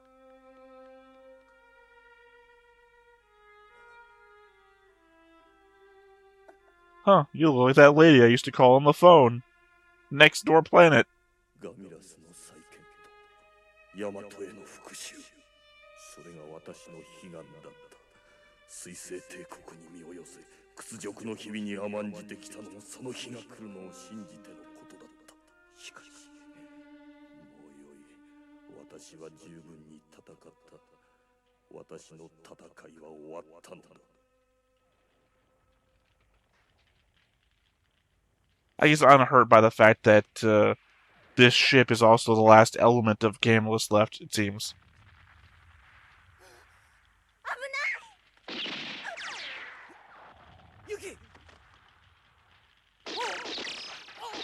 Yeah, how many times I gotta shoot you?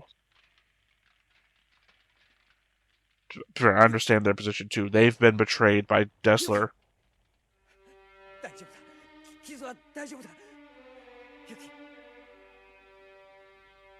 See, now this is a bigger emotional turn, because they were supposed to be married.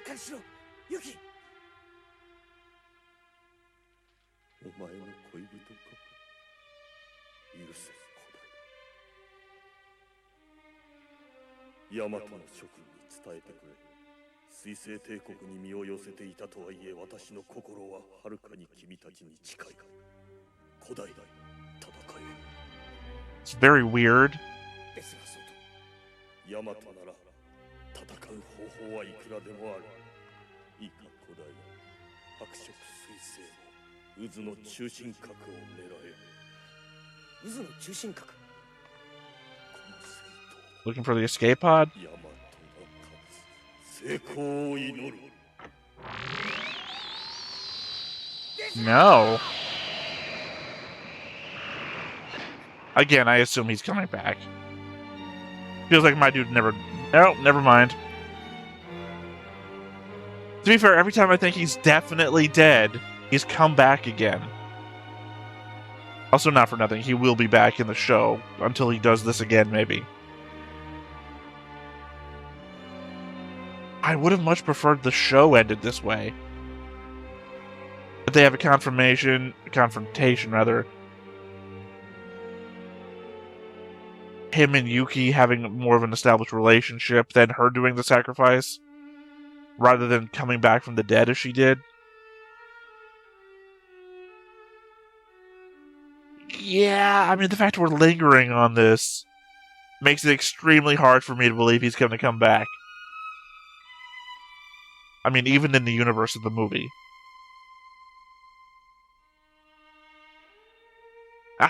They really want to drive it home. Dessler is dead. We subverted you twice with making you think that he died. Definitely want you to make sure that you know Dessler is gone. Until I meet again. And again, I don't know what to think about the whole Yuki thing. She freaking came back to life once. From radioactive poisonous gas.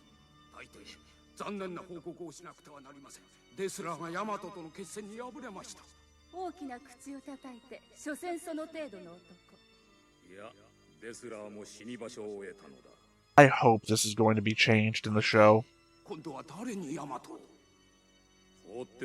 Again, Gamulus was galaxy-spanning empire.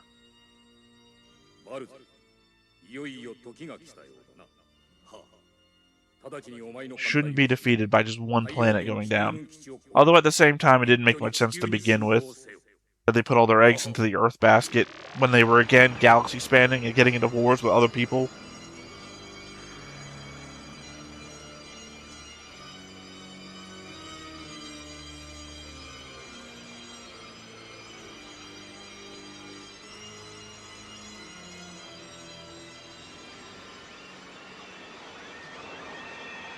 Is that the planet that what's her name was prisoned at? Because it wasn't at the center of the comet, I don't think.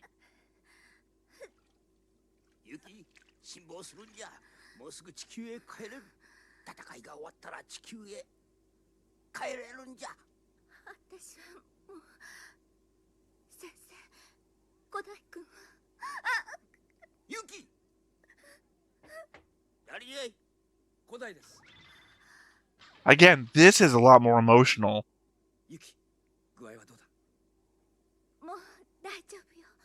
Because again, she sacrifices herself to try and save him. They had the whole, wedding to look forward to. So the idea that she might not be making it.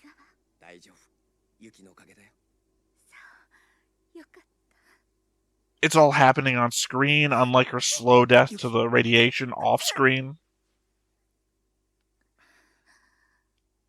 無理しちゃいけないよ、ユキ。早く元気になって一緒に地球へ帰るんだ。いいね。 Yeah, she knows she's not making it. 帰りたい。帰ってあなたと一緒に二人だけのお家であなたと。 And you know, Koda's got to have that guilt that he kind of forced this when he chose not to stay on Earth with her, but to do all of this. Because you can't blame her for coming along.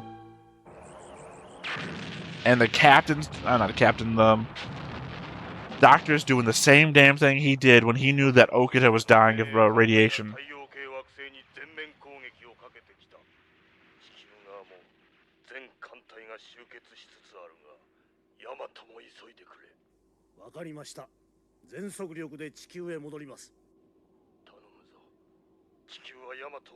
Yeah, it's almost kind of like leaving the solar system literally earned us nothing. They clearly already suspected of the comet of being evil or bad. All we did was jump to another planet, talk to a girl who just confirmed that already.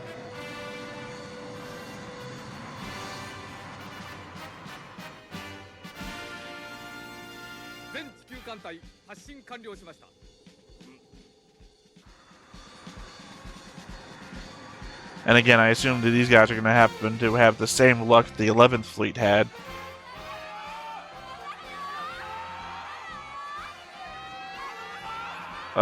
Maybe you guys should go down to the underground cities, which I have to assume still exist.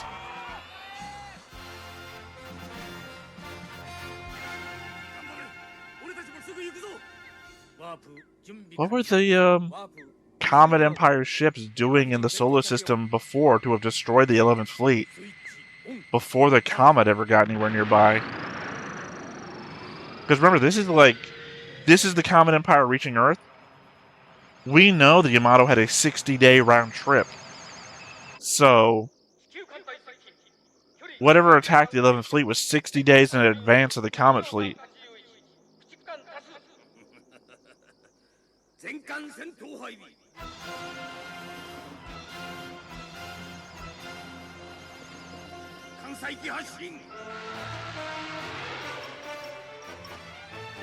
I guess this also implies that either the Comet Empire destroyed the Pluto base or the Pluto base never existed, and I'm just harping on about nothing.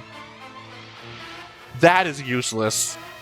It's fucking space. Both sides of the ship could be launching a fighter craft.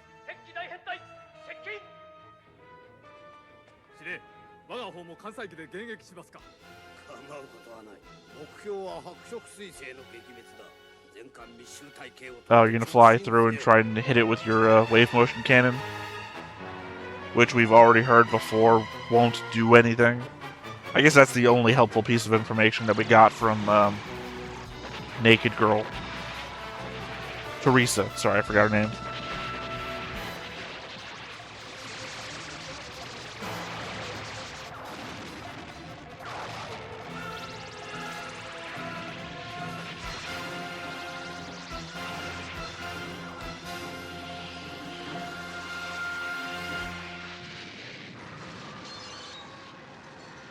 Somebody broke a glass.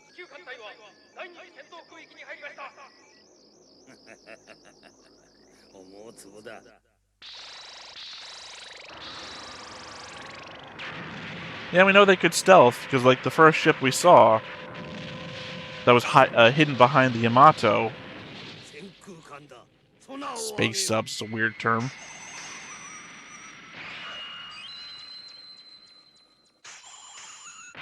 I guess that was what the first Stingray ship was supposed to imply to us.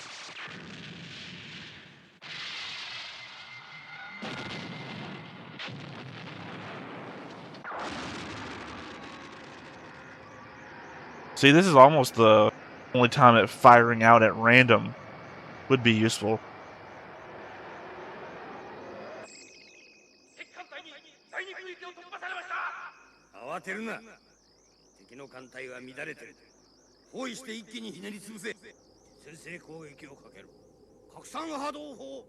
Diffusion. We hit a a wide area.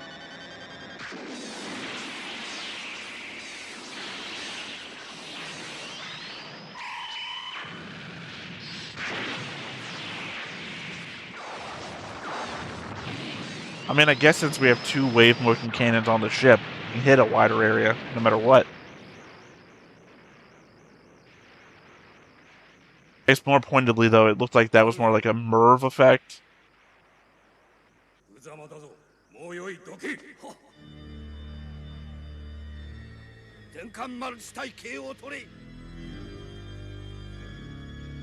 I'm just saying the Andromeda is so much more successful than I thought it would be.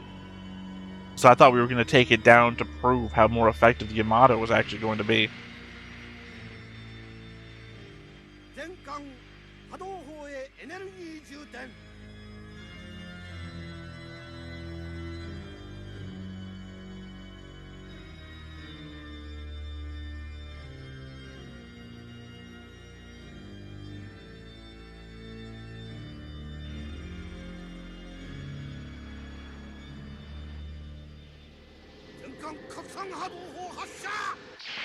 This literally is a shot right out of Fifth Element. Also, this reminds me of beam destroyers from the video game Homeworld.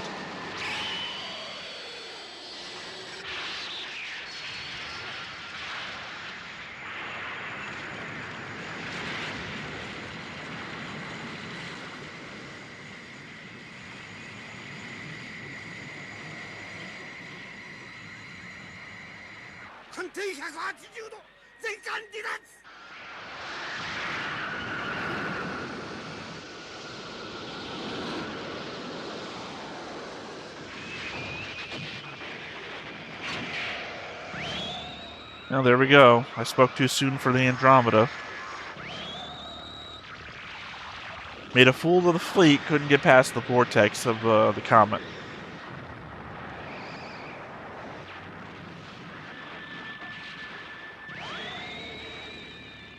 I guess it wasn't in a position to try and use its warp.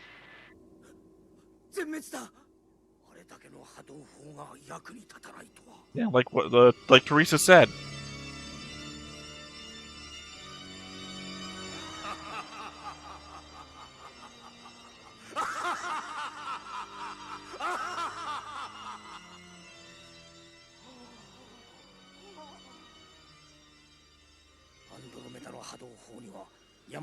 I mean, it should be at least twice the strength, I'd imagine. 波動砲のエネルギーを逆に集約して彗星の弱点に打ち込むしかない。しかしどこだ、どこにあるんだ、デスラーの言った中心核というのは。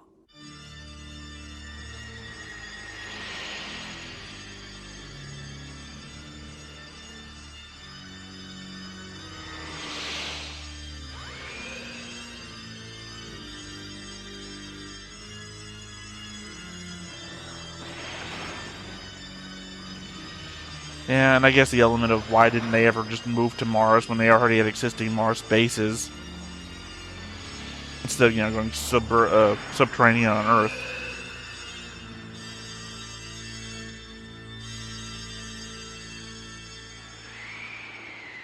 I guess we're in a weird spot when it comes to Earth in the Yamato series. Because legitimately, I can't think that I'd feel anything for seeing Earth get destroyed. Or not destroyed, Earth ruined. Because Earth in ruins is the Earth default state in Yamato. Seeing Earth fine is the weird state here in this movie.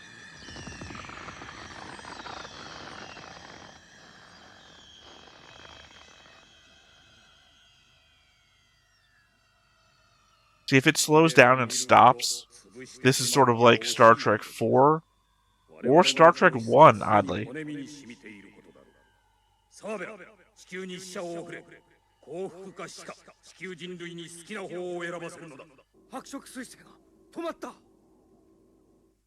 Oh god, this is also like that weird 80s game.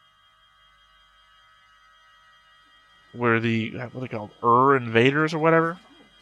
Where they either destroy you, They either enslave you or they put you under a dome from which you can never come out of again.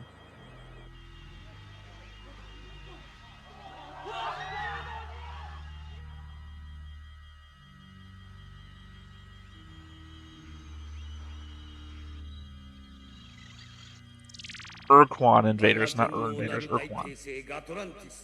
大帝ズオーダの命により何時ら地球人類に次ぐ生存か破滅か選択する時が来た。地球時間1時間以内に回答がなければ我々は実力を行使する。降伏するんですか？徹底抗戦ですか？戦う手段はあるんですか？ I feel like that one character from One Piece also stole its idea from this. Where it's stay or death.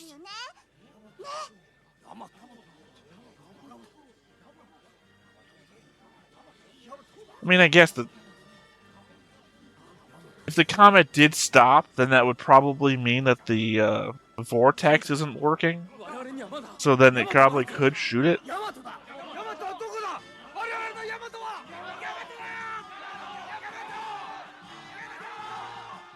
I mean, fair enough, it saved you before. I don't really think you wouldn't think it would save you again. Sorry, I realized I jumbled up my words there. It saved you before. I don't foresee any reason why you, as a civilian, wouldn't think it would save you again.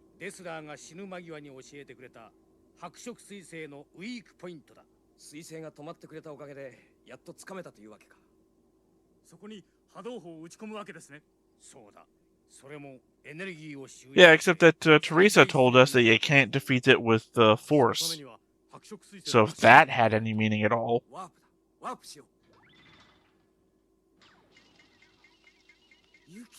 Oh, this is cute.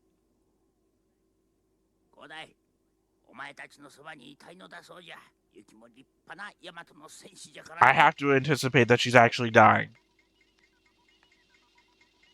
And this is like final wish situation.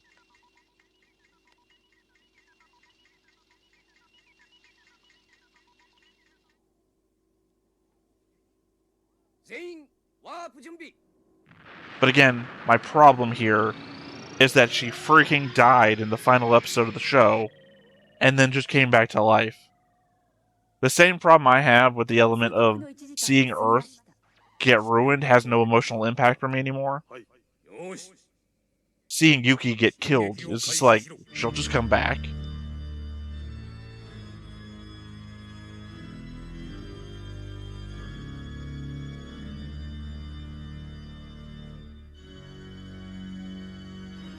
I guess we responded with death, since it's flying right at us.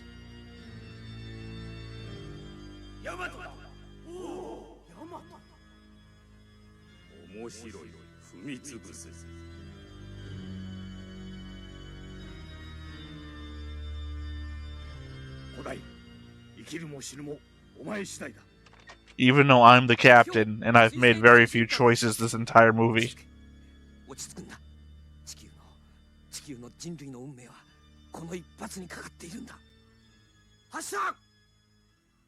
Again, though, despite the fact that Teresa said that you could not solve this with force.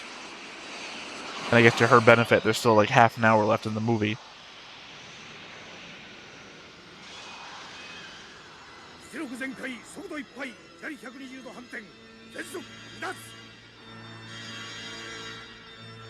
Maybe it's the element that you have to shoot that point and then fly through it.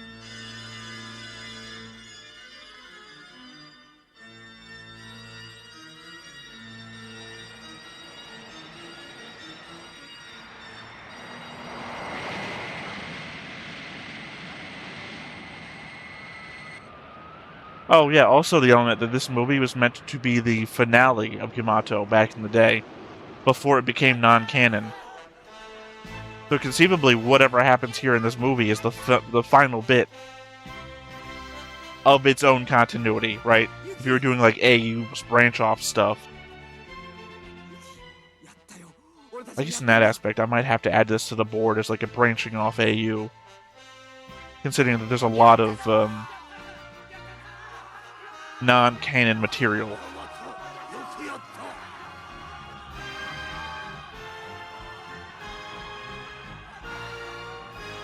Again, it's just a fireball. It doesn't mean it's gone.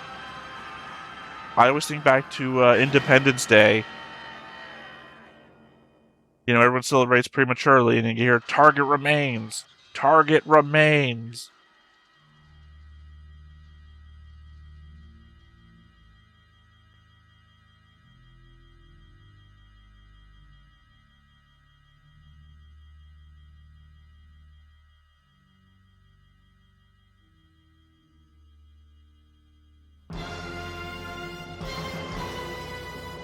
That's a pretty cool look. At the same time, I can't imagine what that'd be like from the inside when the whole swirl thing was going on.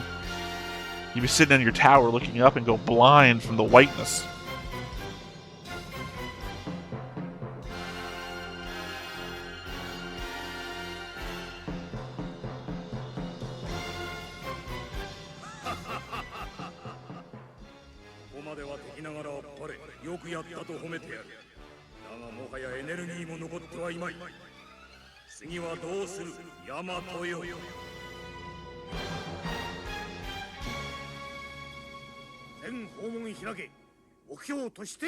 I guess technically it's got no shields up anymore. It's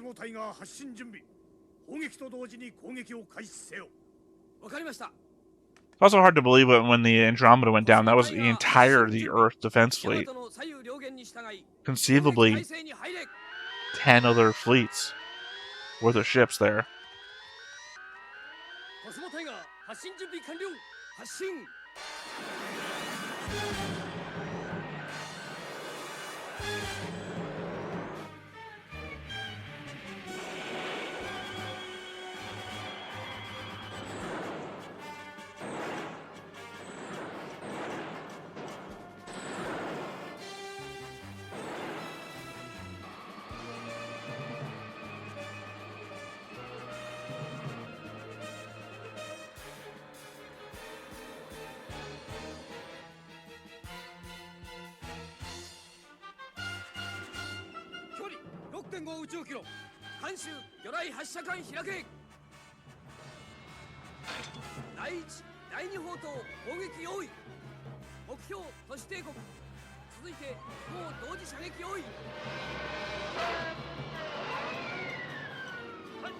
It's also interesting because it seems to be on the back of a moon, which is also a weird way to... No, never mind. This is pretty cool. Like a Hapen battlecruiser from Star Wars. I mean, it's cool looking. It just didn't make a lot of sense.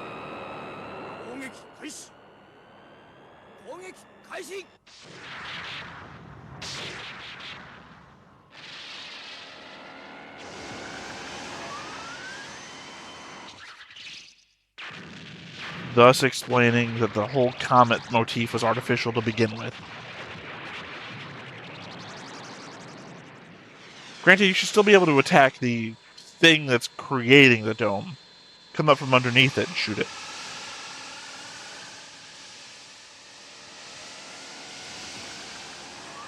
Shoot it from right there. You can see it right there.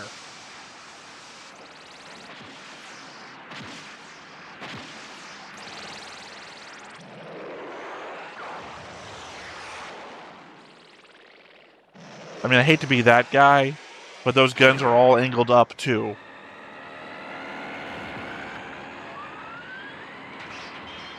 See? There you go. That works.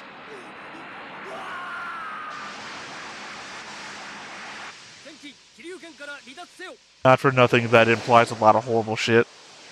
The fact he's being pulled off by the force means that anybody stationed in one of those guns is like in a fucking roller coaster of being pulled out into it.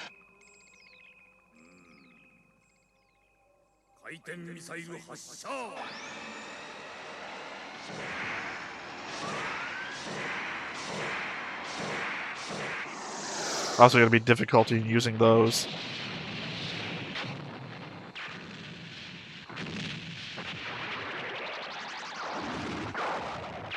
Just like the show, I want to point out that the damage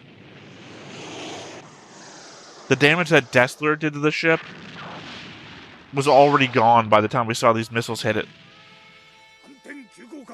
都市帝国の下部へ開始せよ。了解。傾斜角いっぱい。全速急降下。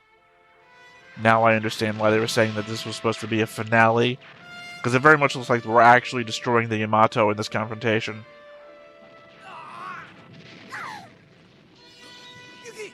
Yeah, she's already fucking hurt.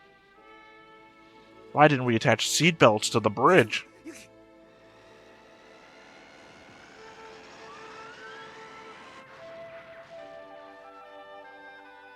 Yeah, and also mega weakness here. Just aim with the wave cannon gun up. You'd blow through the whole fucking thing.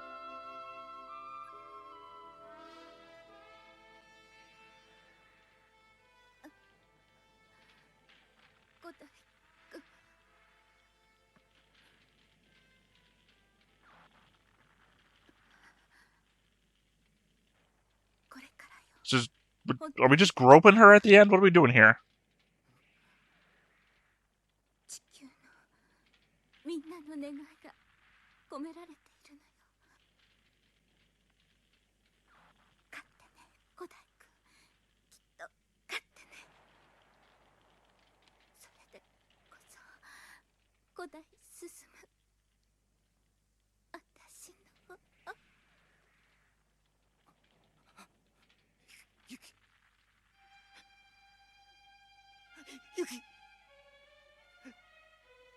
Again, very sad. So much better than episode 26. But you fucking blew my emotional load when you did this to me in episode 26, where I was genuinely sad. This makes me that much angrier about how sad I was in episode 26, because this is better.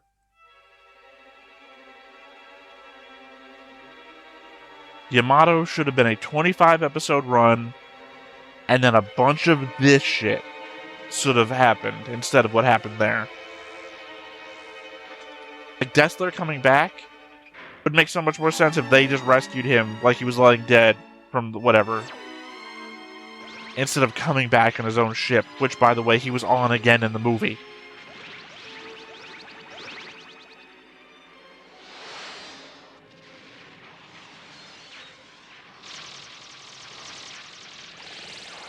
I don't know. I apologize if I'm not coming back into this with the right mindset, but the sad parts are sad. They are well done. I love the setup that they've done to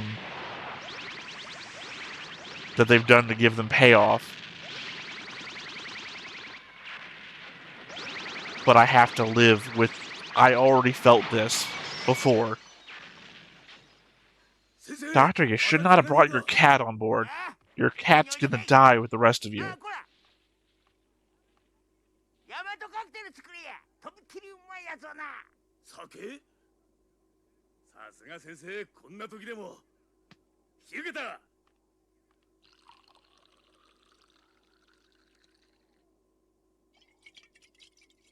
I guess you could do the chemistry and see what he was actually making there, because you saw the sides of the bottles.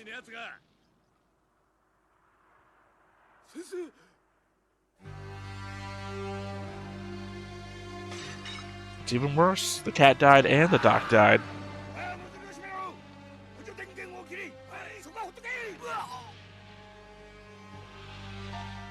Again, this is the seriousness I wish that Yamato had had from the show from the beginning, that every attack was desperate.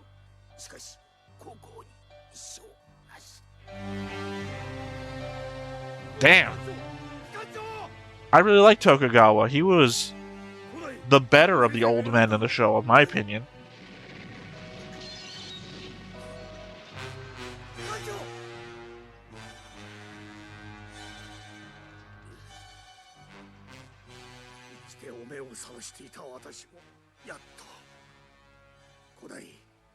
I mean, to be fair, Kodai's been acting captain the whole time. You've just been sitting in the seat. What are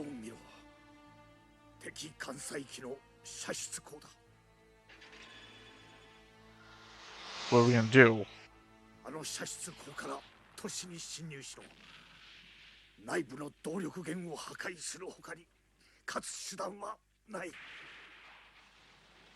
Yeah, I guess Yamato's so damaged that it's not gonna get another shot off, so... 地球の運命は君の肩に、君たちの肩にかかっているのだ。はい。古代進む大和艦長の任につきます。頼むぞ。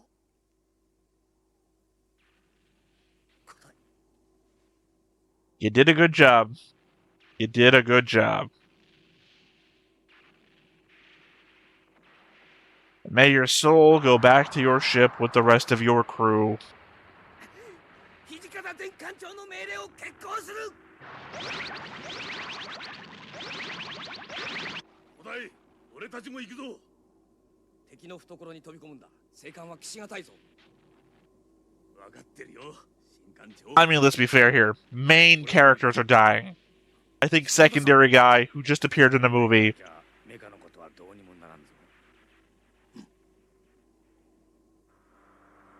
Yeah, you know, bring the guy with the exploding arms and legs. He will come in handy. He will not be coming back, I assume.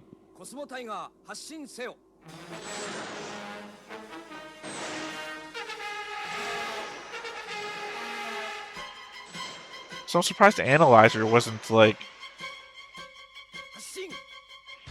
Sorry, I understand why Kodai is not, like, bereft of the fact that Yuki is dead.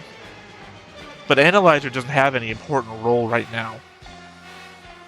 So you think he would be the one mourning her loss. Because, you know, he got the whole episode with her about what it means to be dead as a human versus a robot.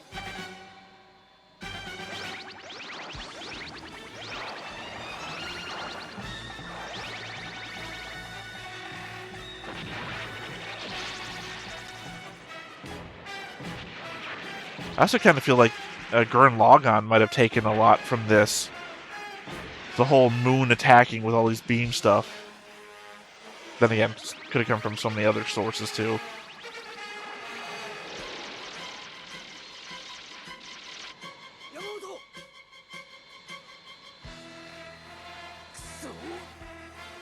Alright, Kato, I guess it's your turn to go next.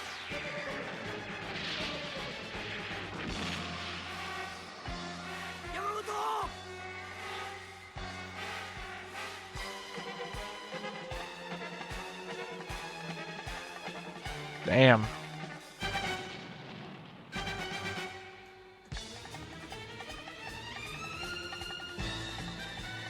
To explain the reason why I don't feel as sad or anything, is I've kind of just written them off in my head now. At this point, I believe everyone is going to die.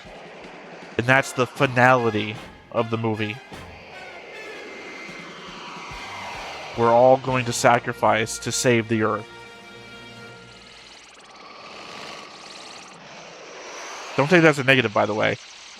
I'm not feeling the emotionality of it, but it is fucking badass. I love it as a plot point.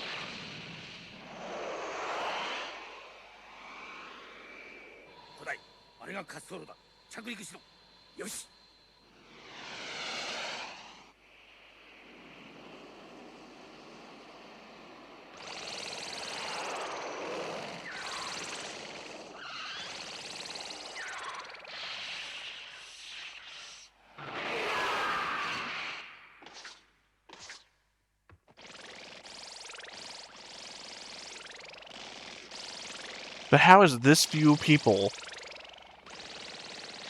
going to take out this entire base filled with, you know... I mean, unless the idea is that literally all they have to do is reach the power source, destroy it, and then somebody else on the outside is going to accomplish everything. That this was a suicide mission from the start.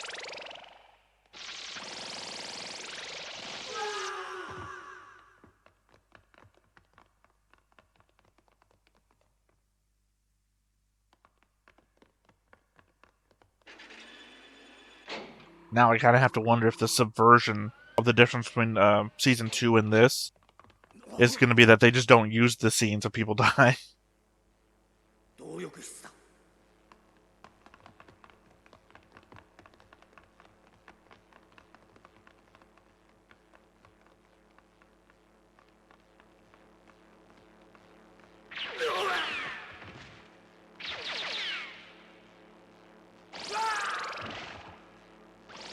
I mean, you can see it. Why'd you guys hesitate so long shooting it? So that somebody could die.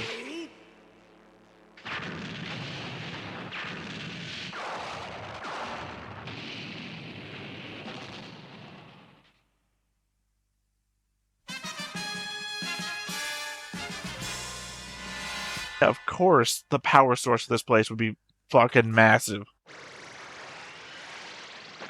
It's a moon-sized city ship thing.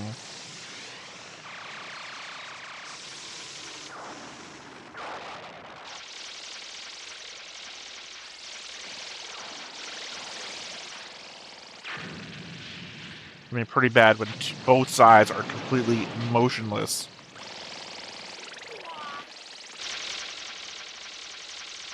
And neither side has an advantage, I mean.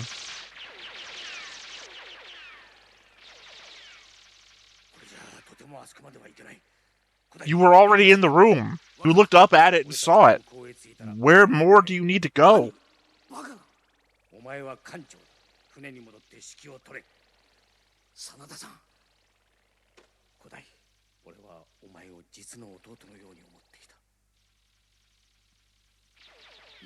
Oh, am I thinking about the wrong guy with the exploding arms and legs?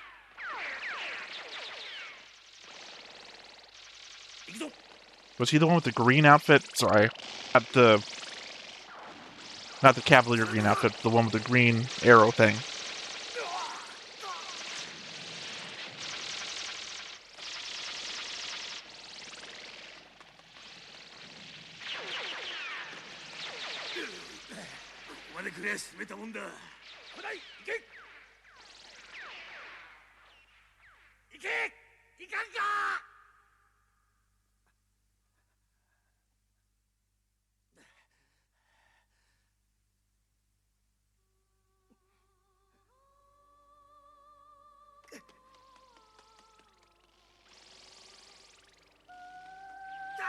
But no, I just clarified for myself real quick. Sonata was the guy with the exploding bits. Like, Shima was the guy I was confusing him with for a second.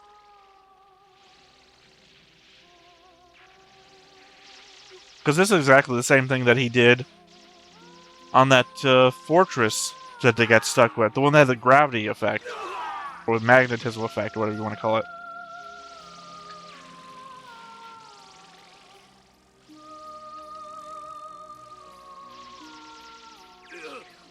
The one where it seemed that he plausibly sacrificed himself before as well.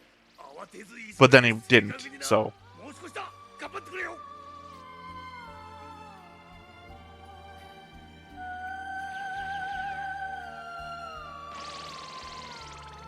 Honestly, I don't know what the point of Kodai going back is.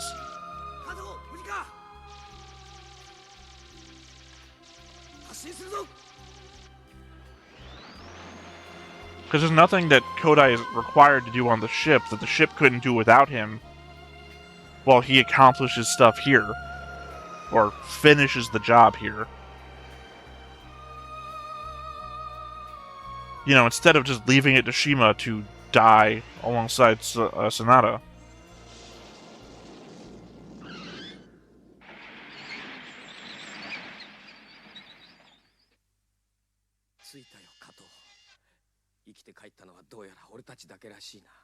Yeah, you knew that when you looked at all the dead planes in the hangar.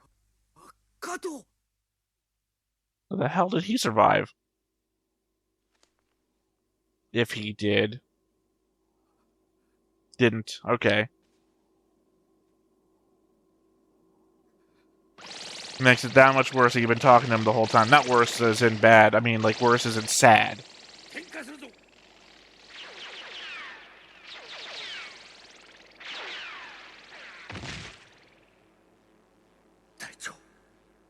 Been dead on his feet the whole time. Hold them off. That's my boy. Twice now, dude almost went out this way. Well, he went out this way this time, obviously.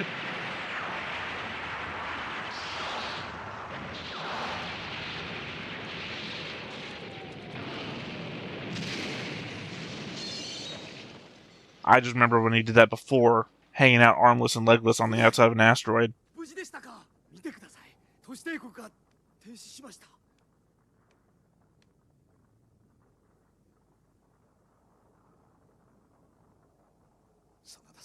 I cannot imagine how Season 2 is going to change from this. 使用可能な全方門を開いて砲撃しろ I mean, my probable guess is that they're all going to survive instead of this.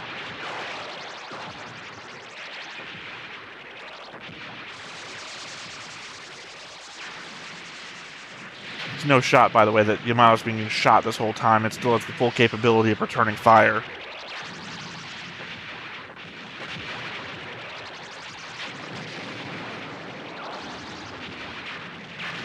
Also, the element that they've had no chance to repair or anything since they got in the fight with Dessler, where their torpedo tubes and their guns have been taken out.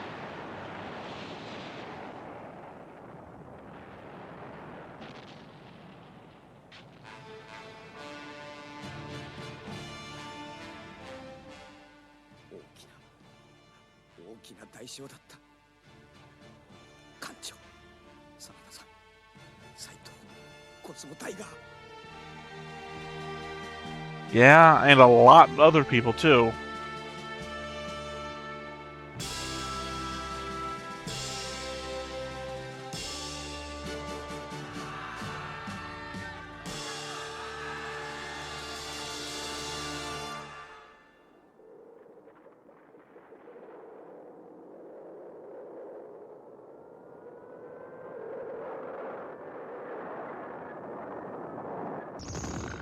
Separating from the base.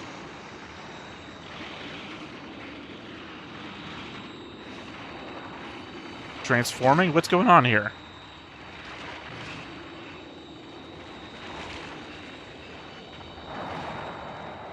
I was going to guess that the second half of this was going to be falling towards Earth.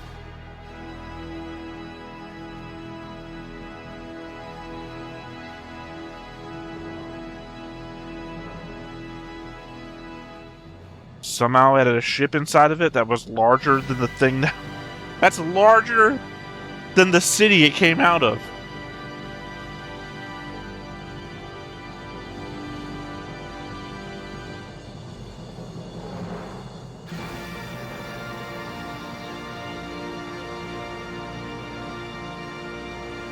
Yeah, the cannon looks as big as the Yamato.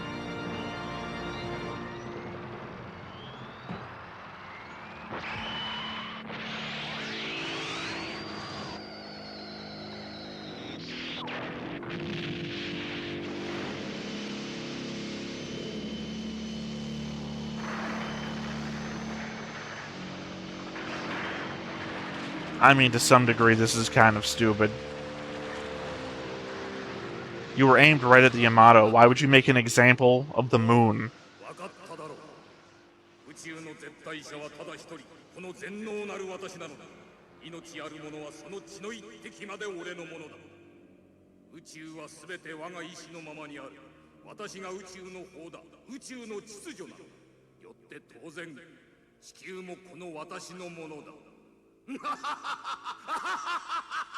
I mean, I guess to some degree, you did hit a starship in a city.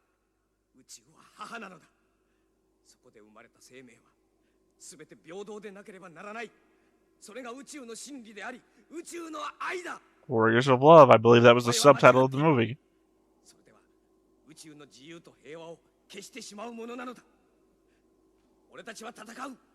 断固として戦う Good line. It's a good line. I'll give them that. エネルギーすら底をついた貴様がどうやって戦おうというのだ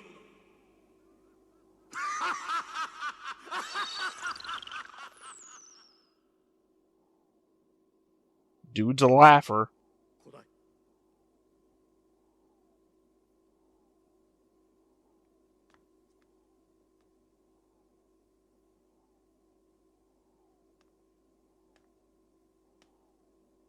I mean, I'll be honest, I don't know what to do here. They don't have power. Even if they wanted to ram it, I don't think ramming it would do anything. どうすれば沖田さんあなたなら今どう戦いますか教えてください沖田さん Because you can do the Independence Day thing and ram yourself right up their gun while they're firing. 古代よ我 Ah, we brought the VA back one more time. ヤマトの艦長ならヤマトを信頼するんだ。ヤマトを信頼する？そうだ。お前にはまだ武器が残されているではないか。戦うための武器が。The wave motion engine? Warp into it? どこにあるんです？何が武器なんです？命だよ。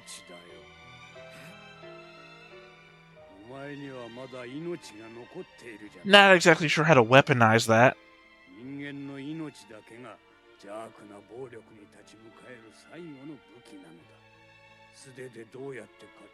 Teresa did say, as I repeated, force cannot win. Or you can't beat it with force.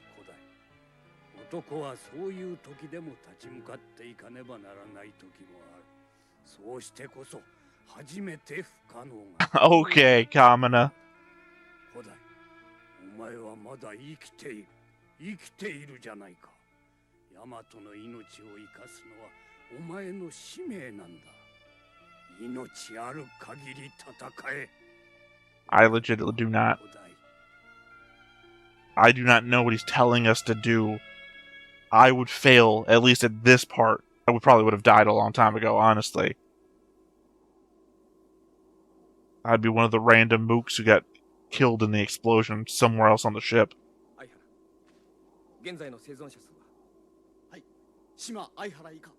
Jesus! How is the ship even moving?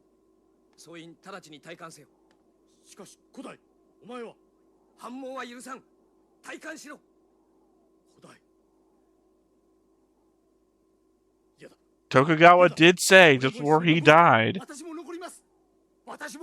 stuff that he set up wouldn't hamper navigation. So I guess ramming? 地球は絶対に生き残らなければならない。そのためにあの巨大戦艦を倒す。それにはヤマトと俺一人で十分なんだ。みんなは俺がこれから死にに行くと思っているんだろう。そうじゃない。俺もまた生きるために行くんだよ。命というのはたかが何十年の寿命で終わってしまうよ。Decades? Only a few decades? How long is the I guess maybe the natural lifespan has gone down since radiation sickness took over. 俺はこれからそういう命に自分の命を変えに行くんだ。これは死ではない。古代。しかし世の中には現実の世界に生きて Guys, let's be fair. My hot wife also just died. What do I got left? 君たちは生き抜いて地球に帰ってくれ。そして俺たちの戦いを永遠に語り継ぎ、明日の素晴らしい地球を作ってくれ。Man, next year's meeting at Okita's statue, a lot less people are gonna be there. 生き抜くこともまた人間の道じゃないのか。古代。島。頼む。 See, it's a lot more touching, but I wish they had had a lot more scenes during the movie. You know, we had to come together all throughout the show, from basically adversaries to friends, to even brothers, maybe. Now them leaving, one of them leaving the other one behind, just isn't as powerful, because they haven't spent the movie together doing anything.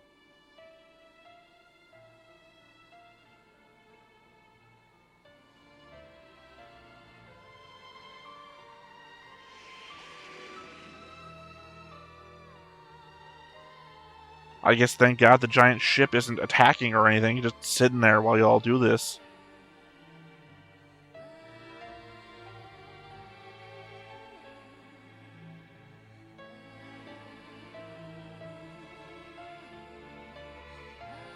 It literally, like, almost destroyed the moon.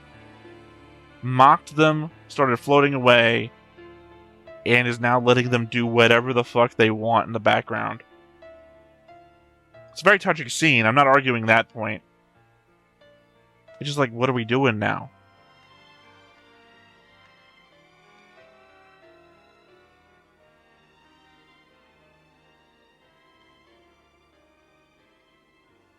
See, now this is more emotional. I feel sad about this one because she's dead, right? So her just being here still, and him giving up his life for everyone and everything, with her in his arms, that is fucking sad. That's the thing.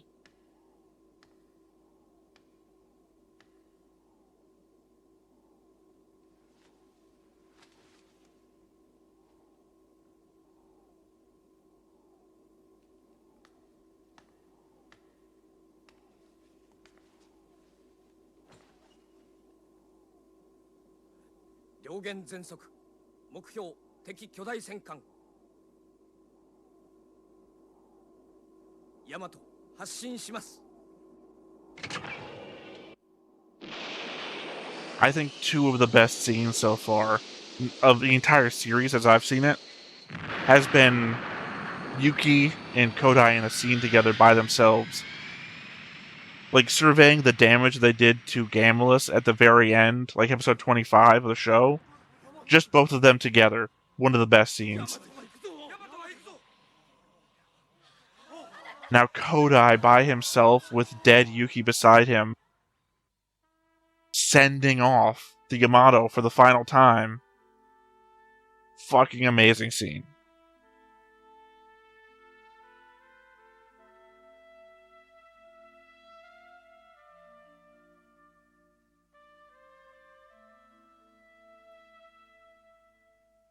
I mean, at the same time, I just don't know what ramming it's gonna do. I think you should have warped into it, but I don't know if you're even capable of that anymore. ありがとう、古代さん。私はあなたの中に勇気と愛の姿を見せていただきました。あなたのおかげで人々は目覚め、より美しい地球と宇宙のために働くことでしょう。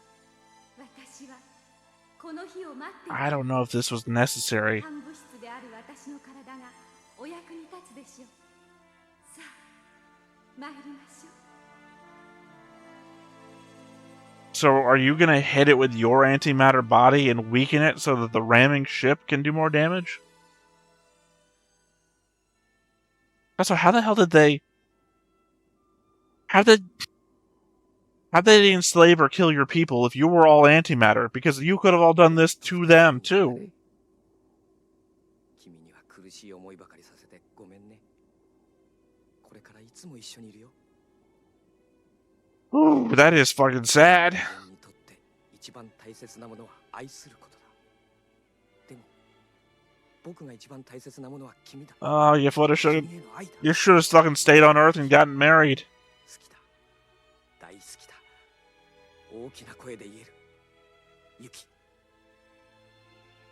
僕たちはこの永遠の宇宙の中で星になって結婚しよう。 Oh, this is the fucking stuff that does get to me. 二人の結婚式。 You won me back. You burnt me out in 26 when you fucking came back to life. But this is just fucking regret. And self-sacrifice. She's dead before you, which is like the worst fucking shit.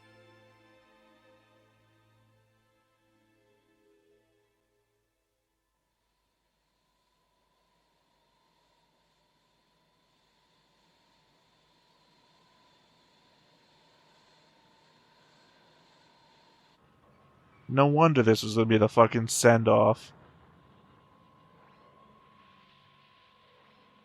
You'd spent a little more money making the ship look as damaged as it was, though.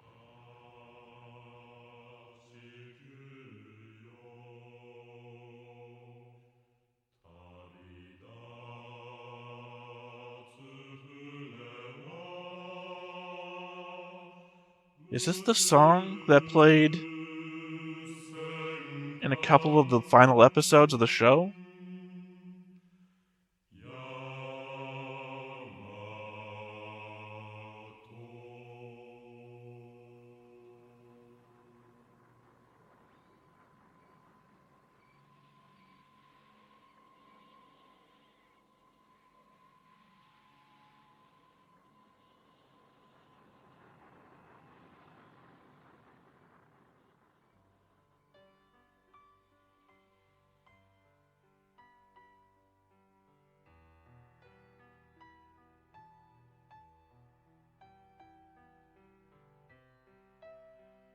God, it is the best parts of Gurren Lagann, I feel like, at the end. You know, the loved one being gone, having to, well, Gurren Lagann's living on. This is very much those that came before us, those will come after. Those two sets of lives form a double helix. I just can feel the inspiration for so much shit that comes from Space Battleship Yamato. Oh, sorry, the emotionality is fucking getting to me for a second.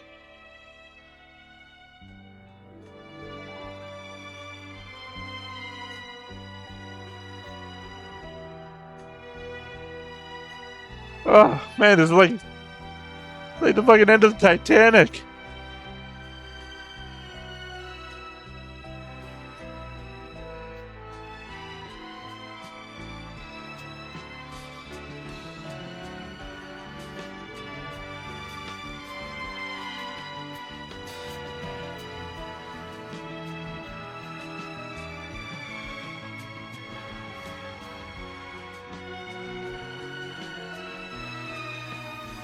I feel like I'm just super emotional lately. It feels like the last two shows I've ended, I couldn't help but cry at the end of them.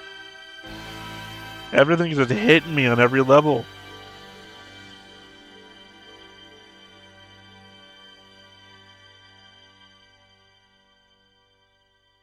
Alright, wait a second. I went from emotional to confused.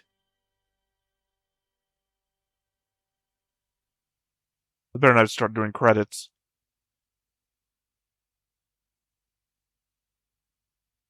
Is this legitimately the shot? Okay, never mind. I'm not confused anymore. That's what I thought was going to happen, but since the ship wasn't in screen, I didn't get it.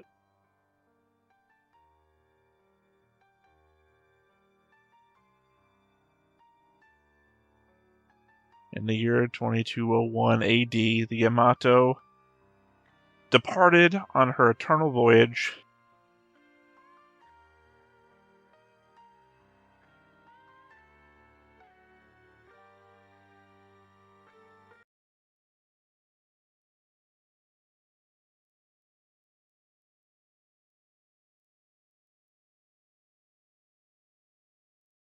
Man, I tell you, send-offs are the fucking... They get me every fucking time. Granted, I get it more in Isekai, where we say goodbye to everyone right before we'll never see them again, and when we always get a shot of them like as an adult, reflecting back on their journey, and that's always the fucking thing that gets me.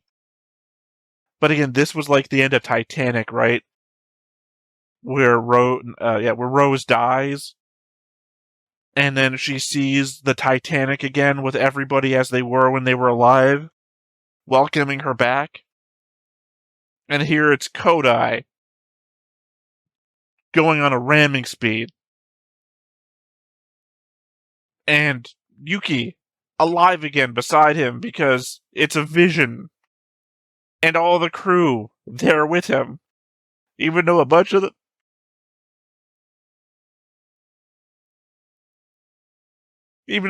them are dead or alive and just being sent off.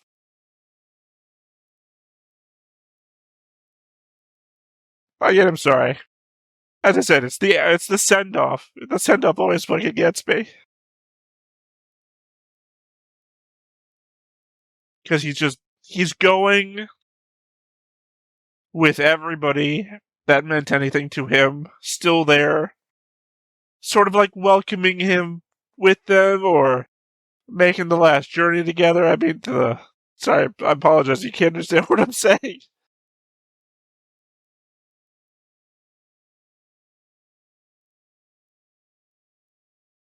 Ugh. Oh, yeah, I'm sorry. Clear it up. Still got shit to say before the movie's over. I could definitely see how this could be a final send-off. I'm gonna say, I don't really take back anything I said during the movie. There were a lot of parts of the movie that were, I don't want to say bad, but could have been cut.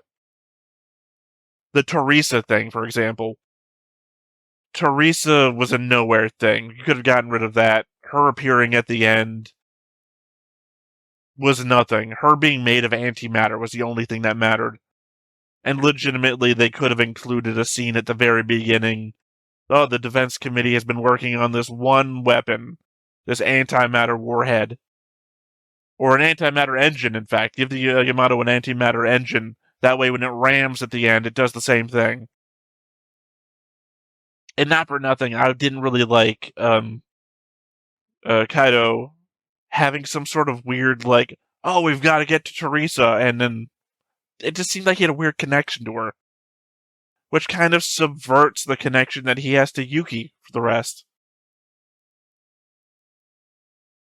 And again, if you wanted to keep the same runtime, include "We love the Yamato. Farewell, everyone. I think your life clearly will continue to live forever with the Yamato. When you think of the Yamato, I think you will always recall only this. He, the stranger, at a lucky time will begin his own lucky way, too."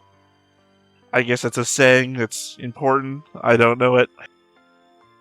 Sorry, the goodbye got me choked up right at the beginning. Obviously, I will continue to think of Yamato because I'm not done the journey. I'm continuing Yamato all the way through the original stuff, and I will then watch the remake. Yeah. I think for honor's sake, I'm gonna have to add this to the board as its own side thing. Like, I will do the thing that I'm doing with Fate right now, which is say box up the original, then do a side thing which shows the results of this, so we can see who sacrificed themselves, what the journey was in this alternate universe, and then continue the main storyline. Because I know there's a couple of other things that are non-canon, and we gotta respect them as well. Jeez. Sorry, I'm just calming down now. The element that they gave us another goodbye is fucked with me. Because again, I don't know. I guess that's supposed to be from the crew, right? The fact that it was hard-coded into the background makes it not like we got during the show, which was the editor's notes. Yeah, because the editors didn't give us a fucking farewell, did they?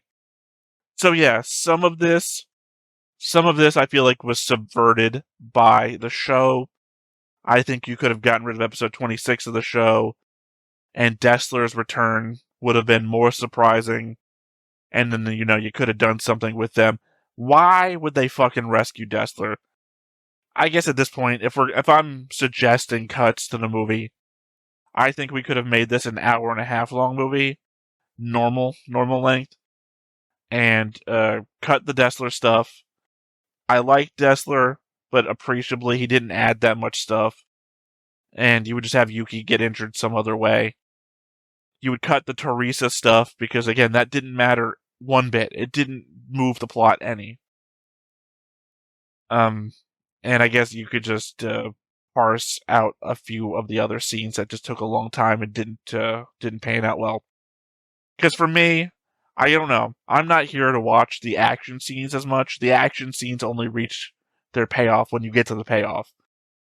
Granted, this would have been a visual spectacle back in the day. Not arguing that at all. But for me, it's like, Tokugawa dying in the engine room. Or, them setting the explosives off and going out that way. Or Shima just dying on his feet. Those are emotionally impactful while also being action-oriented. I'm all about that shit. The action scenes for action scene's sake, not so much.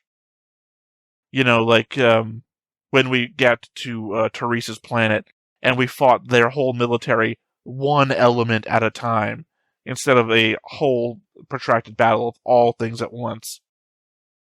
So yeah, it's not a movie without flaws, but it is a fucking amazing movie. I would say out of a 2.5 hour run that it was, I was really on board. Again, for like an hour and a half of it. I just feel like you could cut an hour from it and not lose a damn thing.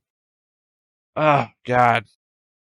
I think for any complaint, if you were like tired of me complaining about Kaido through the entirety of the show, even though this movie's non-canon, it fucking redeems him hardcore. I had no problem with Kaido in the movie, except for, again, his interaction with Teresa and the who is this person Yuki scene made no sense to me. And we knew that once main characters started dying, Shima volunteering to go on the mission, Shima's not coming back. But hell, like I said, main characters didn't come back, so not surprising. God, there was some subversion there. Like I said, I don't know how I'm gonna care if the Earth gets ruined when Earth being ruined was the default state of Earth the entirety of the show. And to be fair, they tried for it and they didn't do it. The bad guys, I don't know. I feel like you could have treated the bad guys in this the same way that the Gundam 00 aliens could have been treated, which would have been mostly unknowable, because I think not knowing who the fuck these villains were would have made them so much better. Because the element is the dude just laughing, ha ha ha ha, whatever. You got a big cannon, you just destroyed part of the moon instead of destroying Yamato, which doesn't make any fucking sense. But again, some reason we gave them plot armor so that they could kill themselves in a minute. You didn't turn towards the Earth to blow up the Earth, even though the Earth somewhat, almost semi-defeated you. You just flew out towards space again. Like, I just didn't get the villains. Did not get the villains, 100%. Thankfully, the movie was not on the back of the villains.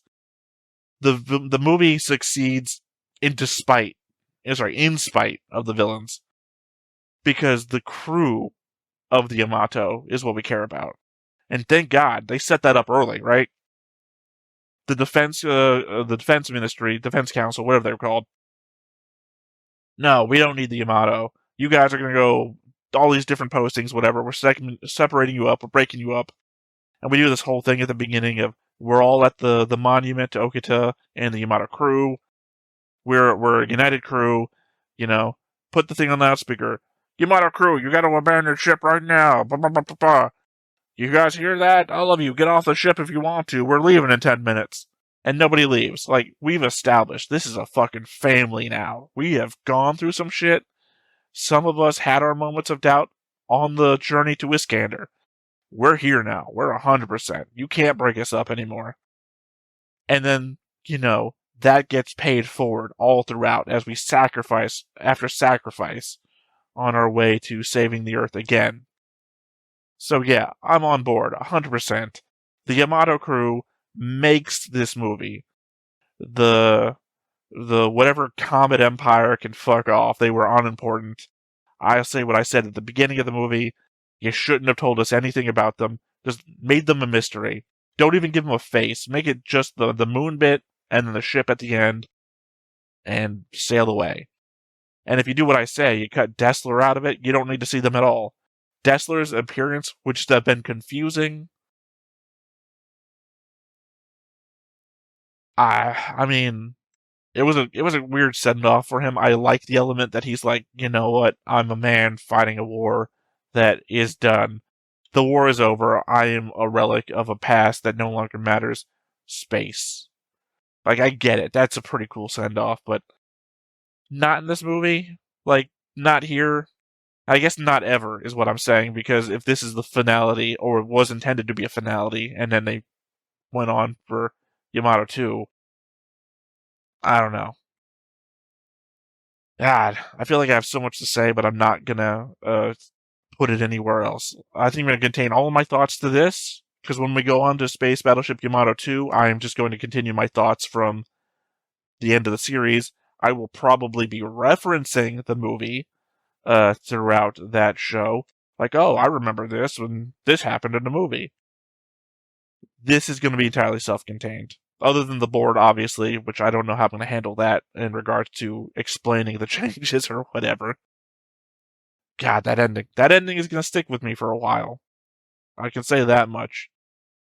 Yeah, I guess this is about it. Like, I don't know how much more I can say about it, because, as I said at the beginning, the element of doing movies on this channel is that we're not a pause channel, so I don't have any, like, thoughts about stuff that happened that I didn't just say as things were going on. Just the elements, the parts of the movie that I had problems with, I said out loud, so you can take whatever I said at that moment to be my problem with that moment. Not a lot of things changed from the movie and the show, which is to say the problems I had with the Yamato spontaneously repairing between events in the show happened here too. The Comet Empire's ships really just tore the Yamato apart stem to stern, and then they got back to Earth and everything was fine again. The ship just repairs, right? I guess that's really the only continuing problem that I had. Because otherwise, there was the sensation of, oh, I saw Yuki die and they brought her a lot back to life at the end of the episode, so I no longer have any buy-in for her dying.